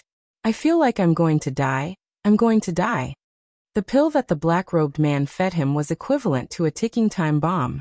It could detonate in his body at any time and take his life away. The threat of death in the next second was too torturous. If he didn't have more important things to do, he would have collapsed a long time ago. He needed the antidote. He needed to get rid of the poison in his body and defuse the bomb. That way, he would have a slight sense of security. This was also the biggest motivation for him to persevere. He didn't want to die. After a moment of silence, the black-robed man asked, "Your wife and children, did they drink that bowl of soup?" Zhou Fan's body trembled violently as he looked at the black-robed man in horror. This was a rather sensitive and difficult question to answer. If he said that he drank it, then the black-robed man would be suspicious. What kind of person would kill his own wife and child? Could such a person be trusted? If he said that he didn't drink it, then the black-robed man would be even angrier. If you reminded your wife and child, would you also remind the rest of the Fong family? If his actions of reminding his wife and children alerted the Fong family, then wouldn't this mission fail? You drank it? Or did you not drink it? The black-robed man was very concerned about the answer to this question, and asked, "Yes, they drank it." Zhou Fan's teeth chattered as he cried, "I was afraid of alerting them, so I didn't remind them. They also drank that bowl of soup. Give me the antidote. Give me the antidote to the soup. I want to save them." Ga, the black-robed man laughed. His laughter was even more ear-piercing and unpleasant than his voice. "People call us beasts. You are the beast." The black-robed man looked at Zhou Fan and said, "In order to save his life, he can even sacrifice his wife and son. If this isn't a slow-acting poison, the poisoned person will die immediately. Or, if I tell you that there is no antidote for this soulless attraction, would you feel a little guilty? Give me the antidote." Zhou Fan was like an enraged mad dog. Death had reduced his fear of the black-robed man. He reached out to the black-robed man and roared, "Give me the antidote. You promised me. As long as I help you complete the mission, you'll give me the antidote." "I did promise you. said the black-robed man. His wide sleeves didn't move at all, but a small red glass bottle flew out from there. Zhou Fan took the vial and asked, "Is this the antidote?" He was a little uncertain. Why did the black-robed man give him the antidote so readily? Or could it be that this was another type of poison that would kill anyone who drank it? "This is the antidote," said the black-robed man. "You can only choose to believe it. Because if you don't drink it, the poison in your body will also kill you." Zhou Fan no longer hesitated. He unscrewed the cap and poured the red potion into his mouth. A strong fishy smell wafted out, causing Zhou Fan to retch in disgust. "Don't vomit," said the black-robed man. "This is raw blood. If you vomit it, you won't be able to cure the poison in your body. The soulless attraction is a slow-acting poison, but the poison in your body will immediately break your meridians and cause you to bleed to death. Every hair on your body can bleed. You must have never seen such a scene, right?" Zhou Fan forcefully swallowed the thing he was about to vomit back. He looked at the black-robed man and said, "Give me the antidote. I want to save my wife and child." "Do you think you still have a chance to save your wife and child?" asked the black-robed man in a deep voice. Zhou Fan staggered back and asked in panic, "What are you doing?" "Of course I'm going to kill you," said the black-robed man. "I promised to give you the antidote, so I'll give you the antidote. However, I didn't say that I wouldn't kill you after giving you the antidote. Stupid animal, you're the only one who knows. How can I let you leave alive?" As soon as he finished speaking, the black-robed man's body disappeared. A gust of wind swept past. Zhou Fan thought he was going to die. His limbs were numb, and his whole body had been frozen into ice. Or, was he already dead? This gray world was really like hell. But does hell also snow? When he felt that he could still breathe, when he heard his heart beating fiercely, he realized that he was still alive. He didn't understand what was going on. His mind was still stuck on the scene of the black-robed man rushing towards him. His speed was too fast, like a thick fog wrapping around him. What happened after that? "You're not dead," a familiar man's voice sounded behind him. Zhou Fan turned around and looked at Fang Yan's eyes. His body powerlessly fell to the ground and said, "You're finally here. It's better to come at the right time than to come early." Fang Yan's gaze was fixed on the black-robed man's face, and he said, "Don't you think so?" "You." The black-robed man looked at Fang Yan, then looked at Zhou Fan, who was lying on the ground without the strength to move, and said with a voice full of resentment, "Did you plan to set up an ambush?" Zhou Fan came out to ask for the antidote, and when he was about to kill him, Fang Yan appeared in time to save Zhou Fan. If the appearance of these two people was just a coincidence, the black-robed man wouldn't believe it no matter what. "Don't act like you're angry," Fang Yan said with a sneer. "You sent someone to kill me, so I should be angry. What right do you have to be angry? The reason why your assassination didn't succeed is because your plan was too stupid. Now you can take off your black robe. I'm really curious, what kind of person hates me so much that they want to exterminate my Fang family?" The black-robed man's facial expression was hidden in his hood, and from where Fang Yan stood, he could only see a pitch-black hole. Not even the outline of the face could be seen, which made it very difficult for Fang Yan to distinguish. However, it was also because of this that he suspected that this person was someone he was familiar with. Otherwise, why would he dress up like a medieval wizard to hide his identity? The black-robed man sneered and said, "Since you're so curious, then come and take it off yourself." As the black-robed man spoke, he leaped up again. The wide black robe on his body spread out, and it was as if a black wall had appeared in front of Fang Yan out of thin air. Fang Yan was not afraid of the unknown darkness, and with a tap of his toes, he charged toward the black wall. Before he got close, a powerful qi was released. Fang Yan's body soared into the air like a crane, and his movements were as smooth as flowing water. He punched toward the black-robed man's chest. Pa! The powerful qi hit the black-robed man's chest, and the black-robed man quickly floated backward. Fang Yan's legs kicked off, and with the help of drunken crane rides the wind, his body accelerated in the air. His body shot out like a cannonball, fiercely charging toward the black-robed man. When Fang Yan got close to the black-robed man, he slammed his palm toward the black-robed man's head. The black-robed man's head shrank, and he unexpectedly disappeared from the hood. Without the support of his head, the hood collapsed in an instant. Fang Yan's palm struck empty air, and his body moved forward in a straight line due to inertia. Pa! The black-robed man's wide sleeve swung over, and he began to counterattack. The sleeve carried a powerful qi, and it was like a huge steel palm leaf fan. Before the sleeve could hit a person's body, the strong wind had already swept the person away. Fang Yan did not retreat, but instead advanced, and his body accelerated again. The Tai Chi heart spun, and the Tai Chi realm completely unfolded. In Fang Yan's mind, the swung sleeve turned into a square with 4 black lines. Of course, in Fang Yan's eyes, its speed was already astonishingly slow. Fang Yan stretched out his hand like lightning and grabbed a corner of the sleeve. His legs exerted force, and his body rose into the air again. In the air, he used pushing 1,000 jin with 4 liang, and using his strength as a guide, he levered the huge black-robed man. His body spun in the air, following the path of the Tai Chi heart. With this rotating force as a carrier, Fang Yan's body was able to maintain its momentum in the air and no longer fall. Then he pulled the black-robed man and spun like a windmill. Every time he spun, he would reduce some of the force. After they spun countless times, the black-robed man's strength had been completely reduced. Fang Yan dragged the black-robed man to the ground. He knew that the black-robed man had become a lamb waiting to be slaughtered. He wanted to tear apart his black robe, take off his black hat, and finally cover him with the white cloth that represented death. He hated the black-robed man to the core. Rip! A crisp sound was heard. The sleeve in Fang Yan's hand could not withstand the pull of gravity, and suddenly broke. Fang Yan reacted quickly, and punched the black-robed man's head. He was never a picky person. In his opinion, he could first see the black-robed man's true face, and then smash his head, or he could first smash his head, and then see the black-robed man's true face. Perhaps at that time, he would no longer be able to see clearly. Who cared? Bam! Fang Yan's fist landed solidly on the black robe. Unfortunately, it was only the black robe, and not the black-robed man's body. The black-robed man actually used the black robe as a disguise, and played a clever trick of a cicada shedding its carapace. He slid down from the bottom of the black robe.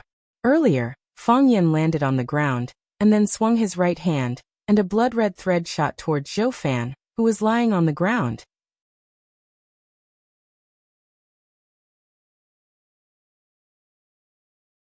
Chapter 404. Hiss! The red thread snake hissed. It was as if someone was whistling his foot. He tried hard to make a sound, but it was not loud or pleasant at all. The red thread flew toward Zhou Fan, who was lying on the ground, as fast as lightning. If it was an ordinary person such as Zhou Fan, even if the tiny red thread entered his body through his nostrils, ears or mouth, and gave birth to a nest of red thread snakes in his stomach, he would not be aware of it. However, in Fang Yan's eyes he could clearly see the red line's every move and even its 2 black eyes that were like dots. It was a red thread snake. Fang Yan was no stranger to this kind of red thread snake. Previously, when he fought with the Snake Lord, the Snake Lord had used such a disgusting thing that was impossible to guard against to poison him.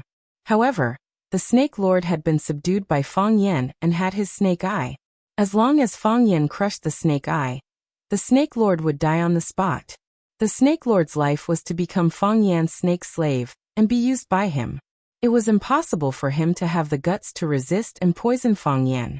Of course, there was also the possibility that the Snake Lord wanted to poison Fang Yan's family to death, and then take away his snake eye from Fang Yan. However, Fang Yan knew that this person was not the Snake Lord. At first contact, he knew that this person was not the Snake Lord. There were many senses in the human body. Fang Yan was quite confident in his combat sense. Zhou Fan was lying on the snow silently. After a day and a night of suffering, his physical strength had been exhausted. He had just experienced a life and death crisis. Because of the appearance of Fang Yan, he could not hold on any longer. He directly lay on the ground and fainted. Zhou Fan did not have the ability to save himself, and Fang Yan could not just watch his uncle get killed by the red thread snake. Although he had said not to let him down, he could not really abandon his uncle. It was a matter of life and death. His life was hanging by a thread. Fang Yan's taiji heart spun, even more crazily. The airflow formed a white whirlpool that could devour everything. Fang Yan felt a sharp pain in his dantian, as if the heat from the rotation was going to burn his skin and flesh. The taiji domain was unleashed to the extreme, and the movement of the red snake turned into a tiny line. Even though he started later, he arrived first. Fang Yan's body flipped and jumped in the air, chasing after the red-lined snake that was about to enter Zhou Fan's body at a ghostly speed. Seeing that the red thread viper was about to land on the ground and attack, Fang Yan suddenly threw out the corner of his robe that he was holding. The lower hem of the robe contained an abundant amount of taiji energy. It was like gold or iron, a murderous weapon. Hoo, wherever the hem of the robe passed, the air was ignited by its heat, emitting a crisp crackling sound. In front of it, there was a rectangular, airless vacuum. Pa! His sleeves whipped the red thread snake's body, sending it flying. Hiss, hiss, hiss. The red-lined snake let out a few weak cries and fell to the ground. It had already become a dead snake. Fang Yan rushed over and stepped on it. Crack! The red-lined snake's body and the snow on the ground were stepped on by Fang Yan, merging into a pool of red and white mud. The red-lined snake was raised on corpse blood, so the blood inside had a strong stench. Zhou Fan was still sleeping soundly, unaware of the danger outside. Fang Yan saved his uncle and helped him out of danger. When he turned to look at the black-robed man, he had already disappeared. However, when Fang Yan tore off his black robe, he still managed to catch a glimpse of him in a hurry. What kind of face was that? A very ordinary person with a very ordinary face. His skin was as pale as paper, as if he had never seen the light of day. The most memorable thing was that he only had one eye. On the side of his cheek where he had lost his eye, there was a shocking hole in his flesh. The blood had already drained. The wound had already healed, but the uneven skin and the protruding sarcoma of the meridians were still nauseating. This was a caveman, and also a dead man. When Zhou Fan opened his eyes, his wife Fang Yijing was sitting next to him, looking at him with a worried expression.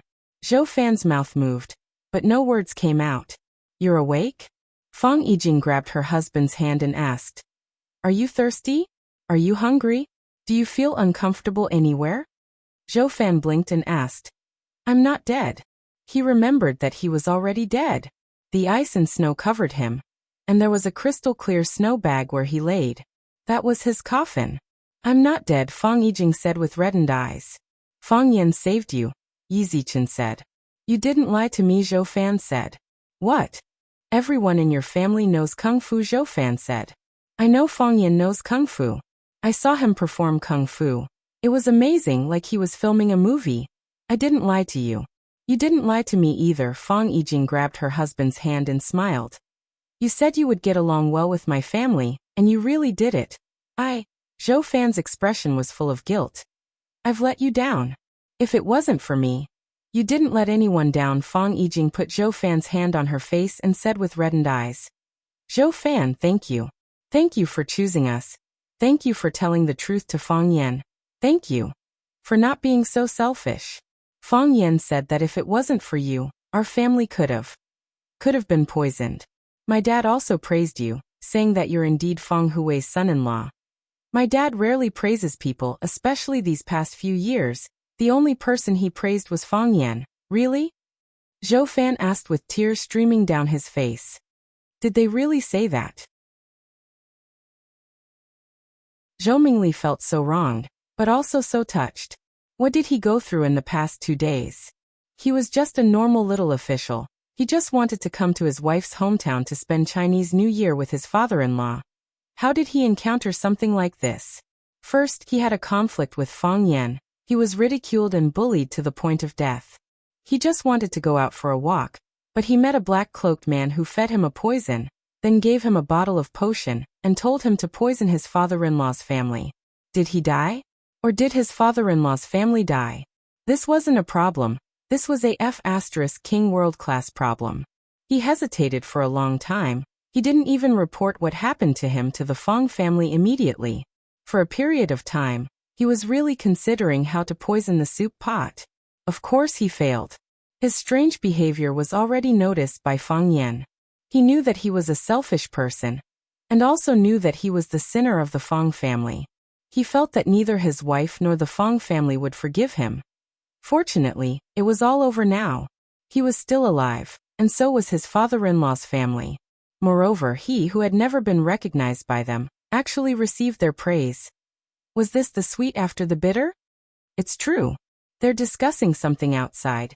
You'll know when you go out. Fong Yijing also nodded with tears on her face. I'm not going out, Zhou Fan said. He reached out and hugged his wife, saying, I just want to be alone with you for a while. The Fong family's living room.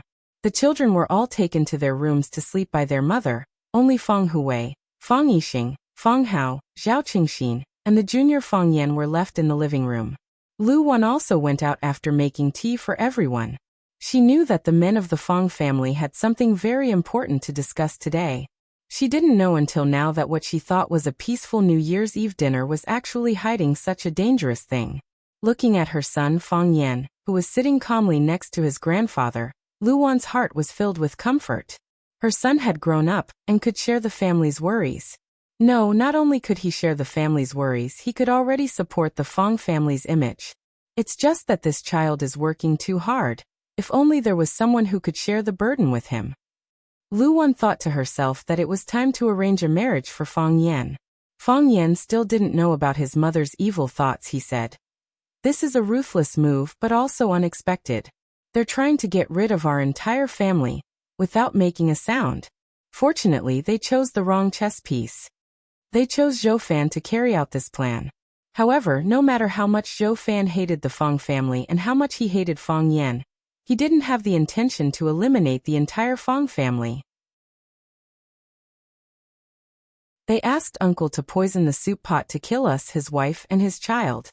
As long as you're a man, you'll have a little bit of resistance, right? Uncle said that the mission was completed, so they killed Uncle's wife and child. After understanding Uncle's choice, they were extremely angry, feeling that Uncle had lied to them. Our opponent is not only a psychopath but also a psychopath, right? Just like what Fong Yan said. When faced with the decision to poison his wife, child and all of his wife's family, anyone would feel uneasy. Zhou Fan was a selfish and timid person. However, this didn't mean that he had completely lost his humanity.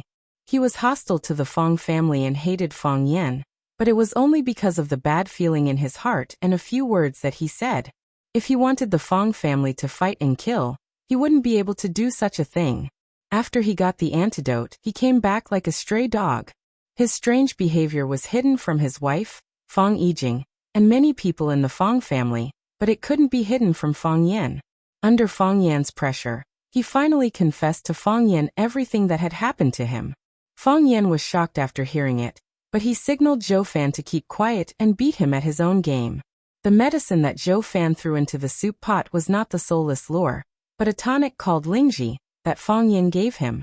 Putting it into the soup pot wouldn't be harmful to the human body, and it could even be beneficial.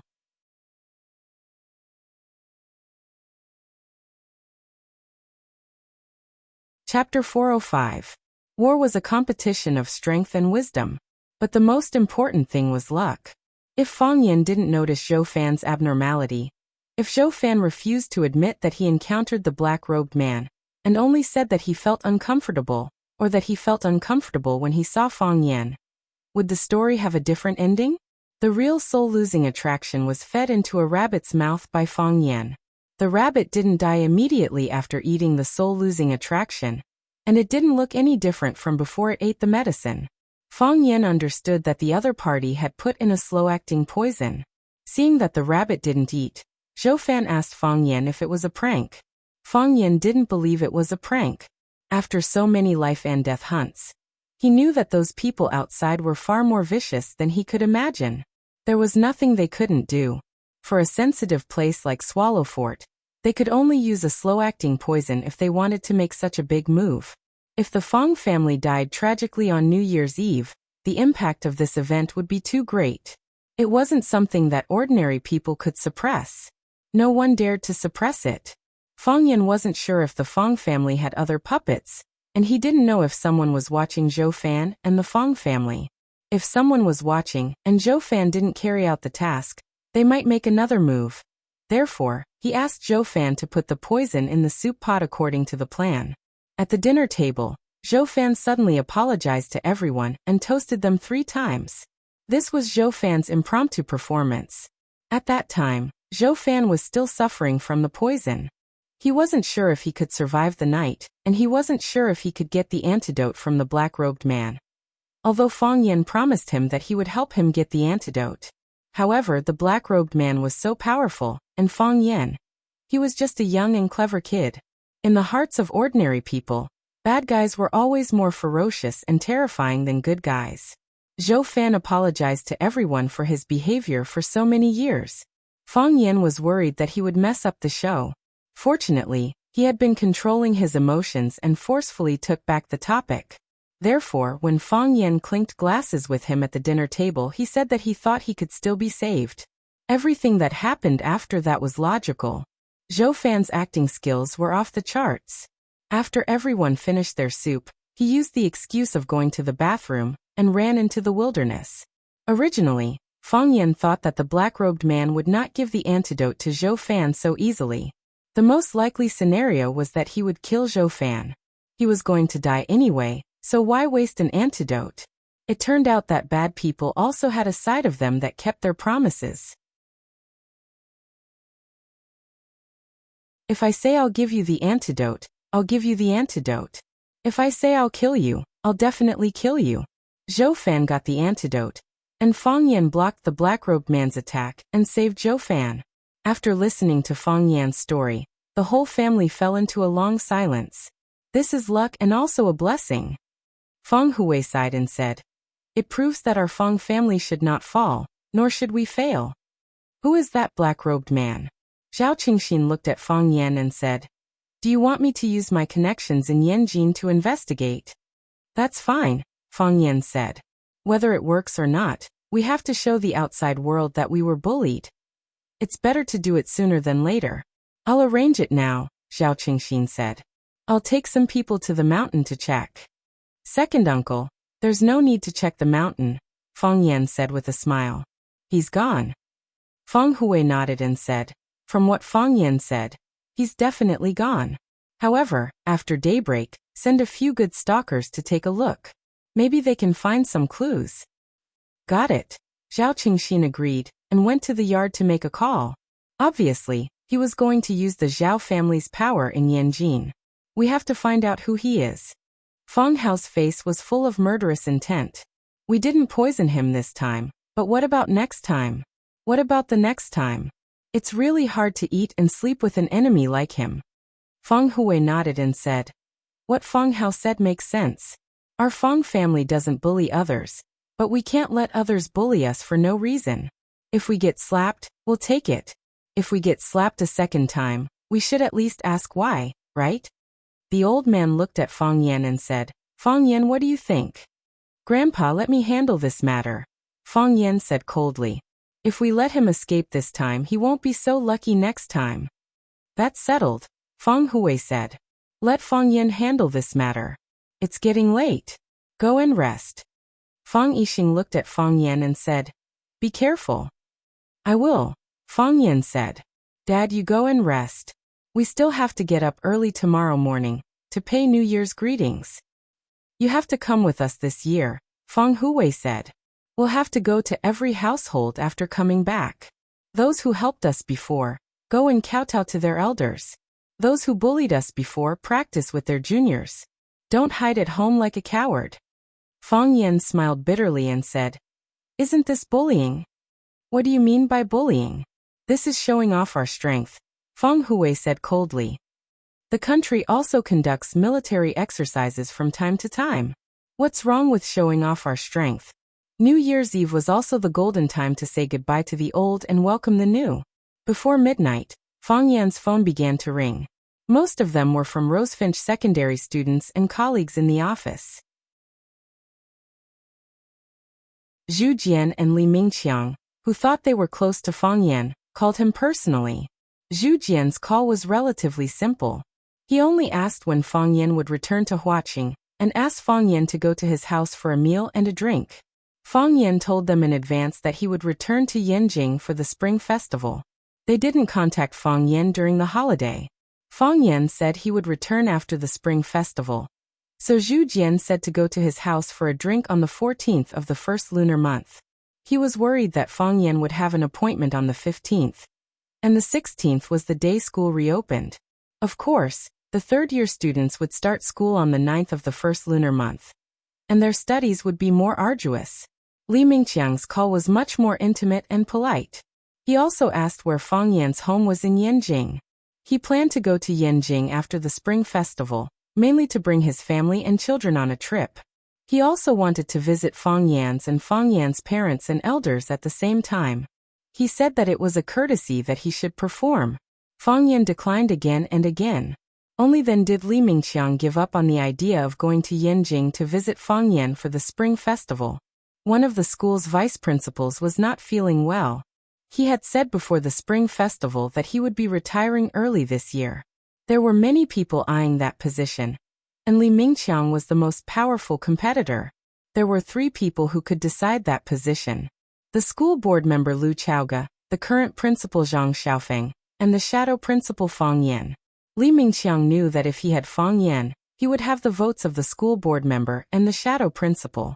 Even if Zhang Xiaofeng objected, it would be useless. Unfortunately, Fang Yan had already communicated with Zhang Xiaofeng and made other arrangements for this position. Mr. Fang, Happy New Year. The person who secretly likes you. An unknown number sent such a message. Fang Yan thought of something and immediately dialed that number. The call went through, but it was an impatient boy's voice. Who are you? Who are you looking for? Fang Yan hesitated for a few seconds and took the initiative to hang up. Since the other party didn't want to expose himself, there was no need for him to probe aggressively. At such an age, who didn't have a crush that sounded exciting but was actually sad and pitiful? There was a joke on the internet. It said that you might not remember who sent you a message during the spring festival, but you would remember clearly who didn't send you a message. As time went by, it was getting closer to midnight. Fang Yan's phone was getting more and more busy. Fang Yingying and Fang Haohan stayed by Fang Yan's side. Seeing that Fang Yan was busy answering messages and answering phone calls, the two of them felt a little sad when they looked at the phone in their hands. They waited for a long time, but there was not a single message or phone call. On such a special night, they were like orphans forgotten by the world. Ding! The phone in Fang Yingying's hand finally rang. Fang Yingying was so excited that the fat on his face kept shaking. While Fang Yan was drinking water, he said very discontentedly, I don't know who sent me a message to wish me well. I hate this kind of cheap blessing method the most. They are not even willing to write a blessing, and the blessing message is copied and forwarded. 8,000 people out of 10,000 receive the same message. It's a waste of money. Fang Yingying opened his message in front of Fang Yan. There was only one message in the empty inbox, and the name of the message was so familiar. Fang Family Hero. Fang Yingying was stunned for half a second, and wanted to quickly hide the phone. Open it and see. Fang Yan held the teacup and said, Let's see what Fang Haohan said to you. There's no need for that, right? Fang Yingying said with a bitter face. It's possible that Fang Haohan wrote a love poem to some girl, but this idiot accidentally chose the wrong recipient and sent it to me. Love poem? Fang Yan's heart of gossip was burning, and it was even more ferocious than the spinning of the heart of Tai Chi. Open it and see. Otherwise, I'll do it myself. Fang Haohan shook his head vigorously, signaling Fang Yingying not to open the message. What are you shaking for? Do you think you're a roly-poly doll? Fang Yingying said angrily. The two of us are sitting together, and the straight line distance is less than 2 meters.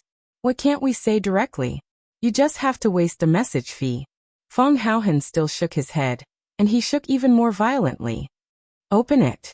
Fang Yan's curiosity was aroused, and he said to Fang Yingying. Fang Yingying had no choice but to take out his phone and open the message sent by Fang Haohan.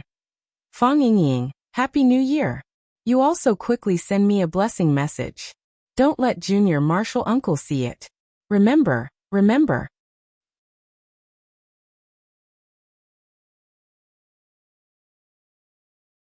Chapter 406. O to the power of O. At first, Fang Yan's expression was like this. Smiley face. Then Fang Yan's expression changed again. : In the end, Fang Yan's expression became like this. Fang Yan wanted to say something. He wanted to tease her or say some comforting words, but he couldn't say anything. He patted Fang Yingying's shoulder, then Fang Haohen's shoulder. A compassionate look that said, I understand you and I'm with you. Fang Yingying's face was extremely embarrassed. He said to Fang Haohen with dissatisfaction, I hope my life will turn into that lotus and I will abandon all fame and fortune. Let the world praise God's freedom, and we only need to monopolize the world. Haven't you heard of this song? Didn't you understand its essence? The people of the inner Jianghu are all peerless powerhouses who live in seclusion. We don't seek fame, nor are we greedy for benefits. What kind of spectacle do we not have? Seen it before? What great temptation have we not experienced? Why would we care about a mere congratulatory message? Fang Haohen, if you want a blessing, just say it. Junior Marshal Uncle and I will satisfy you. It's not a big deal, is it? Was there a need to specially send a message asking for it? You even said not to let Junior Marshal Uncle see it. What kind of thoughts are you having? I, Fang Yingying, do things in an open and above-board manner. There is nothing that I cannot say to others. Junior Marshal Uncle is our elder brother. Do we need to lie to him? I don't care what you, Fang Haohen, do. Anyway, I, Fang Yingying, would never do such a thing.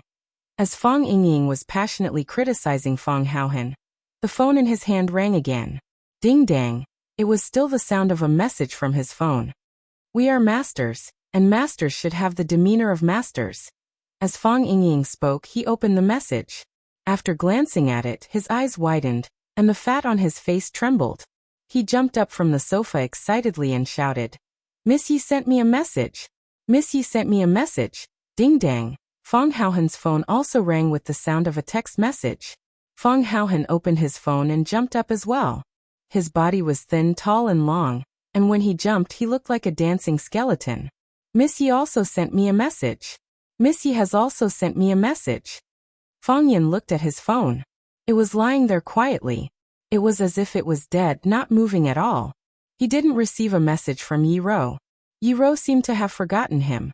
Fang Yan looked at Fang Yingying and Fang Haohen unhappily and said, What did Yi Ro, that savage woman, send you? Happy New Year. Fang Yingxiong said excitedly. His eyes were glued to the phone screen, as if he was afraid that the words would disappear. Happy New Year. Only 4 simple words, which was indeed in line with Yi Ro's style. If she said a lot of nonsense, she wouldn't be Yi Ro. What about you? Fang Yan looked at Fang Haohen and asked. Happy New Year too, Fang Haohen said. Miss Yi also wishes me a Happy New Year. Fang Yan sneered and said, The same blessing must be copied and pasted. Impossible. Fang Yingying and Fang Haohen denied at the same time. Why is it impossible? Fang Yingxiong and Fang Haohen looked at each other. The two of them put their phones together and studied it carefully. Happy New Year. It was all the same words. Suddenly, Fang Haohen shouted as if he had discovered a new continent. It's not a copy and paste. It must not be a copy and paste. Miss Yi wrote the blessing for me and Hero herself. Look, there is a sentence after my Happy New Year, and there is an exclamation mark after Hero's Happy New Year. Fang Yingying looked at Fang Yan and said, By the way, Junior Marshal Uncle, Miss Yi must have sent you a message a long time ago, right? What did she say to you? Fang Yan didn't bother to look at their complacent faces. He went to the yard and called some people. He received a lot of congratulatory messages, but some people had to be called by him personally. For example, his maternal grandparents, the principal of Rosefinch, Zhang Xiaofeng, and the principal of Ivy League High, Zhong Dei, and other elders needed Fang Yan to take the initiative to call them. Fang Yan called his grandpa and grandma first. His grandma greeted the whole family patiently, and then gave the phone to his grandpa. His grandpa just asked him if he would come to Huaqing next year, and when he would come to Huaqing. After getting Fang Yan's reply, he hung up the phone. Principal Zhang Xiaofeng was watching the Spring Festival Gala with his wife. He simply said a few words to Fang Yan, confirmed Fang Yan's return date after the New Year, and hung up. Zhongdai was still drinking with his family.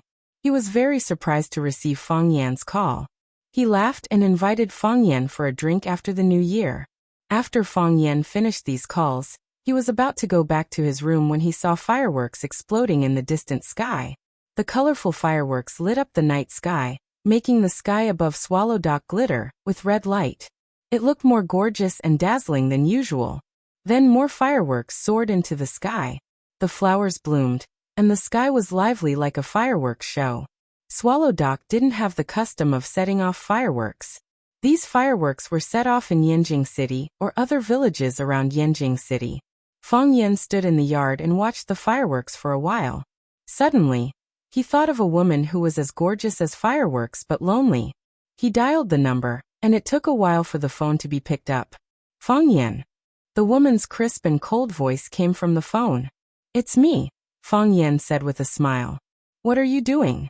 Why did you take so long to pick up?" "I just took a shower," the woman said.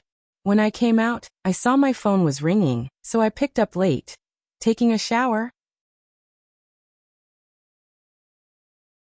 Fang Yan imagined the image of Lu Chaoga taking off her clothes and taking a red wine bath. His handsome face suddenly turned red. These women, Fang Yan thought angrily. Every word they say carries some kind of obscure hint. If you're not careful, you'll fall into their trap. "Have you had dinner?" Fang Yan asked. "Yes, I have." Lu Zhaoga's voice became gentler. "After coming back from the company, I fried myself a steak and drank a bottle of red wine. I'm about to take a shower and read a book before going to bed. I don't have the habit of watching the Spring Festival Gala. Either," Fang Yan said with a smile. "Actually, there's nothing interesting about the Spring Festival Gala. Today is New Year's Eve. Why did you go to the company? The first sample is out." Lu Chaoga's voice became excited. "We've tried it on some equipment, and the performance is very good. Now Chaoyan Research Institute is further optimizing and improving it. When the product is fully mature after a 3-month run-in period, we can produce the product and send it to the market through various channels. An energy reform is about to be pulled by us.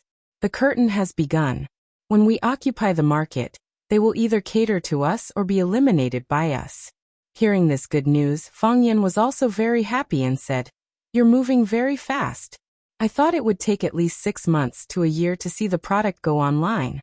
I didn't expect you to shorten the time so much, but you still have to pay attention to the balance of work and rest. After working so hard for so long, take advantage of the Spring Festival to rest for a few days." "I don't want to rest," Lu Chaoga said. "Why?" "Because if you rest, you don't know what to do." Fang Yan was silent. The other end of the phone stopped talking. "Yes, if you rest, you don't know what to do." It was the Spring Festival now, and today was New Year's Eve. Other families were all reunited, drinking wine, eating dumplings, watching TV and setting off fireworks, happy and harmonious. But what about Lu Chaoga?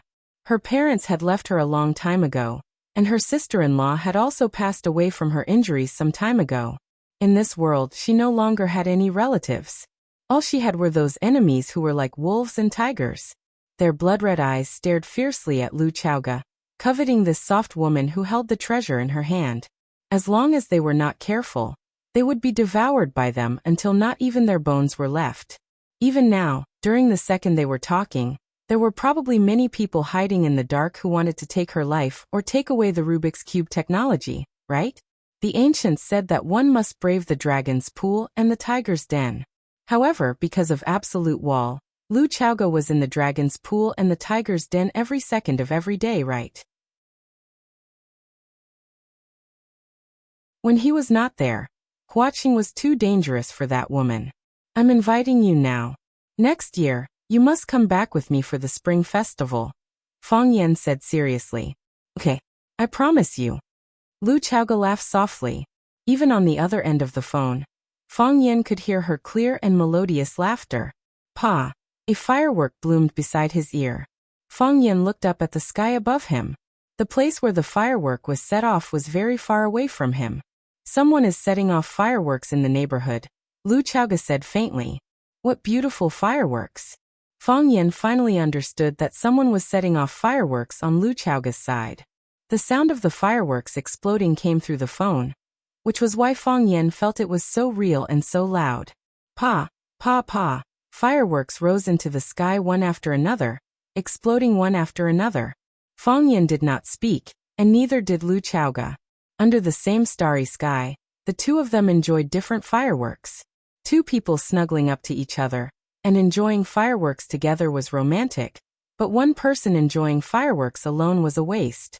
Like the moon, like the stars, you're seductive, blooming, crying so loudly, who is it setting your clothes on fire, tasting the wind and rain? You are so beautiful, and sad after prosperity is desolation after desolation is forgetting, why not to bury my body with it?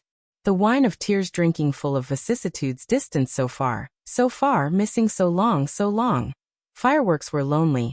She was even more lonely than fireworks.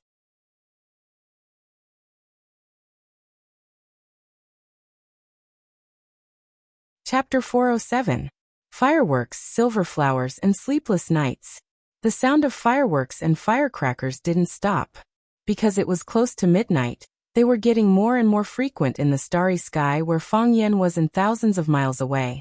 Lu Chaoga didn't speak again, and neither did Fang Yan. Lu Chaoga was focused on watching the fireworks, and Fang Yan was watching the fireworks with her on the other end of the phone.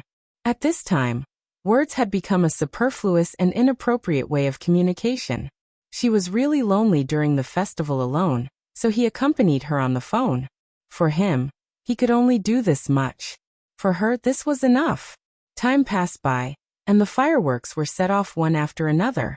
They wanted to continue like this, until the sky fell and the earth cracked, until the seas dried up and the rocks rotted, until the mountains became flat, until the sky and the earth merged, until the smartphone ran out of battery. Yes, just as Fang Yan thought that they were going to continue in this wonderful state for a long time. The phone placed by his ear began to heat up, and there was a beep beep beep sound of battery alarm. According to Fang Yan's experience, he knew that the phone's battery was about to run out. The battery life of today's smartphones was too short. When their new energy technology, the Rubik's Cube, was popularized, this problem could be solved. A battery could be used for half a month, and the wife would have to worry about the problem of her husband not coming home. Is the phone out of battery? Lu Chaoga, who was on the other end of the phone, also heard the beep sound. She said with a smile, Fang Yan, thank you for watching the fireworks with me. I'm very calm now, and I don't feel very lonely. The fireworks tonight are really beautiful. Fang Yan nodded. After nodding, he remembered that Lu Chaoga couldn't see him at all. So he quickly said, the fireworks tonight are very beautiful. Then that's it, Lu Chaoga said. I think you must be very busy tonight. I'm not very busy, Fang Yan said. He didn't do much tonight. He just chased away a killer, saved a family's life, received a few messages, made a few phone calls, and was despised by Fang Yingying and Fang Haohan. Dang dang dang. The old bell in the east of the village was rung by the bellkeeper, which meant that the old year had passed and the new year had arrived. It meant that Swallow Fort had protected Wuxia for another year. It meant that Wuxia had been blessed with good weather and a bumper harvest. The country was prosperous and the people were at peace. Saying goodbye to the old year and welcoming the new year was indeed something worth ringing the bell to boast about. Happy New Year, Lu Chaoga said. Happy New Year, Fang Yan said.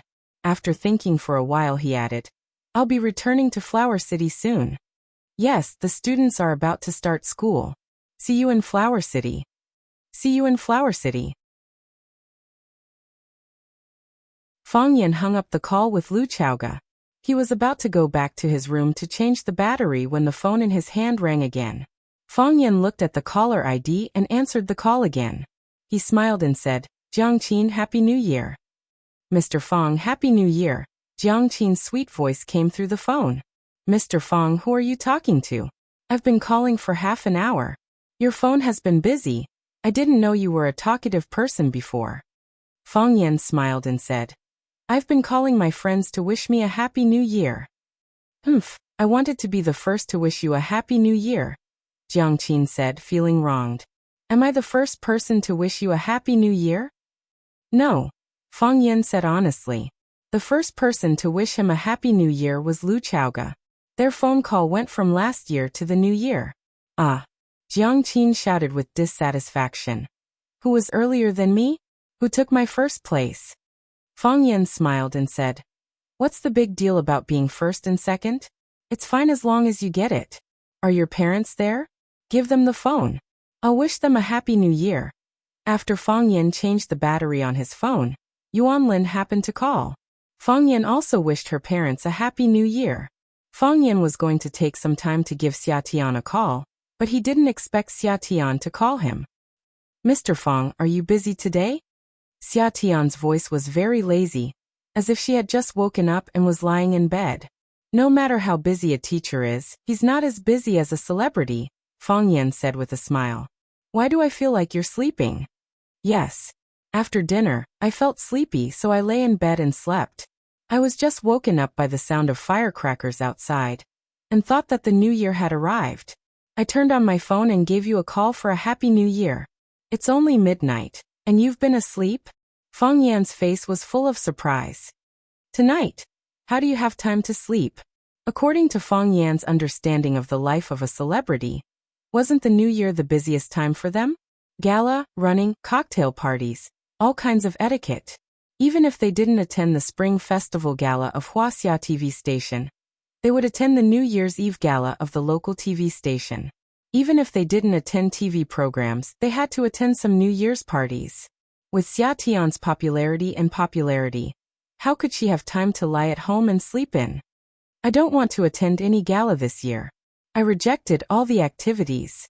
Xia Tian giggled, sounding very happy. I just want to have a meal with my family, and then lie in bed and have a good sleep. I've been busy outside for a whole year, and it's really tiring. After dinner, I turned off my phone. No one can find me, and I can't see or hear any messages or phone calls. This trick really works, and now I'm in a much better mood. It seems that all the hard work of the year has been compensated in this sleep. Rich people are so willful, Fang Yan said with a smile. If I knew earlier, I would also turn off my phone and sleep like you. You can't turn off your phone. If you turn off your phone, I won't be able to call you. Xia Tian said. I haven't had time to ask, what is your relationship with that little girl? Little girl? What little girl? The little girl I saw, Xia Tian said with a smile. It's rare to see a little girl like that. There's only one in our Yanjing city for hundreds of years. The little princess of the Qin family. Tizke Mr. Fang, I found out that your way is very wild. It's not easy for us to meet, but we're standing at the entrance of the club to wait for you. She's my student. Fang Yan said. That's all? That's all. Fang Yan said. Lanshan Valley also called to pay their New Year's greetings, and the willow tree sent a greeting message. Fang Yan was much busier this spring festival than in previous years. Unknowingly, there were so many people around him. Fang Yingying and Fang Haohan prepared firecrackers in advance and set them off on bamboo poles, which was called Welcome the New Year. After welcoming the new year, Fang Yan personally went to the kitchen to cut 2 plates of braised meat and walked to the backyard with them. He knew that the old drunkard must not be asleep at this time. The old drunkard was indeed not asleep. He was making wine in the yard. The old drunkard liked to drink, and also liked to make wine. Every year on the first day of the new year, he would brew a jar of wine, which was called new wine. The new year would have a new beginning. Perhaps this also represented some of the persistence and hope in his heart. Fang Yan and the old drunkard sat opposite each other and drank. Each of them had a big bowl, and they drank a bowl of wine in one gulp. Fang Yan ate and drank at the same time, while the old drunkard only drank and didn't eat. It was as if drinking could fill him up, and things like meat and vegetables were unnecessary to him. Who is it? The old drunkard asked. The old drunkard drank all day, but it didn't mean that he knew nothing about the family. On the contrary, because of his presence, because of him, the Fang family had always been peaceful. Tonight, when Fang Yan went out to catch the murderer, the person who protected the Fang family was this old drunkard who didn't even want to eat with others during the New Year's Eve dinner. I only have some clues, but I can't be sure yet, Fang Yan said in a deep voice. However, this time, they want to wipe out the Fong family. There are only a few opponents who can be so generous. A fox will always show its tail, and a fly will always be unable to resist eating **T again. Since they are doing this, they can't blame us for not stopping until one of us is dead. Just kill them, the old drunkard burped and said calmly.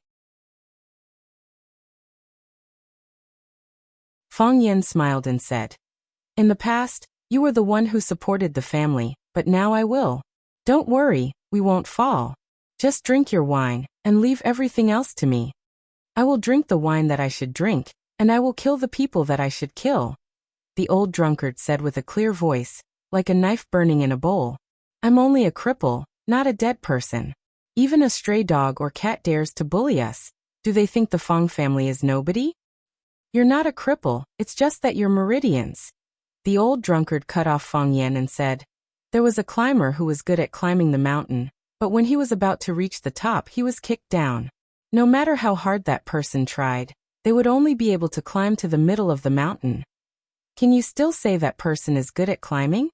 Fong Yan's eyes were filled with fighting spirit, saying, "So I made a decision." The old drunkard looked at Fong Yan with a burning gaze, waiting for him to continue. "I want to challenge Dragon God Wuxia," Fong Yan said very seriously. "He broke 2 of your meridians. I cut off 2 of his dragon claws. That's fair, clang." The old drunkard's finger tapped the side of the bowl, letting out a clear metallic sound. "I've been waiting for these words for too many years," the old drunkard said with an excited voice. "A man's ambition is to leave the village, and not return until he becomes famous. There's no need for the red earth to bury one's bones. There are mountains of gold at the end of the world. Martial artists of our generation should have such lofty ambitions. I want to avenge you. Our Fong family isn't that easy to bully. When do you want to challenge the dragon god?" "When my heart of Taiji enters the water overflow realm, I will definitely fight against the dragon god inside the red wall," Fong Yan said. "I believe that day will come very soon."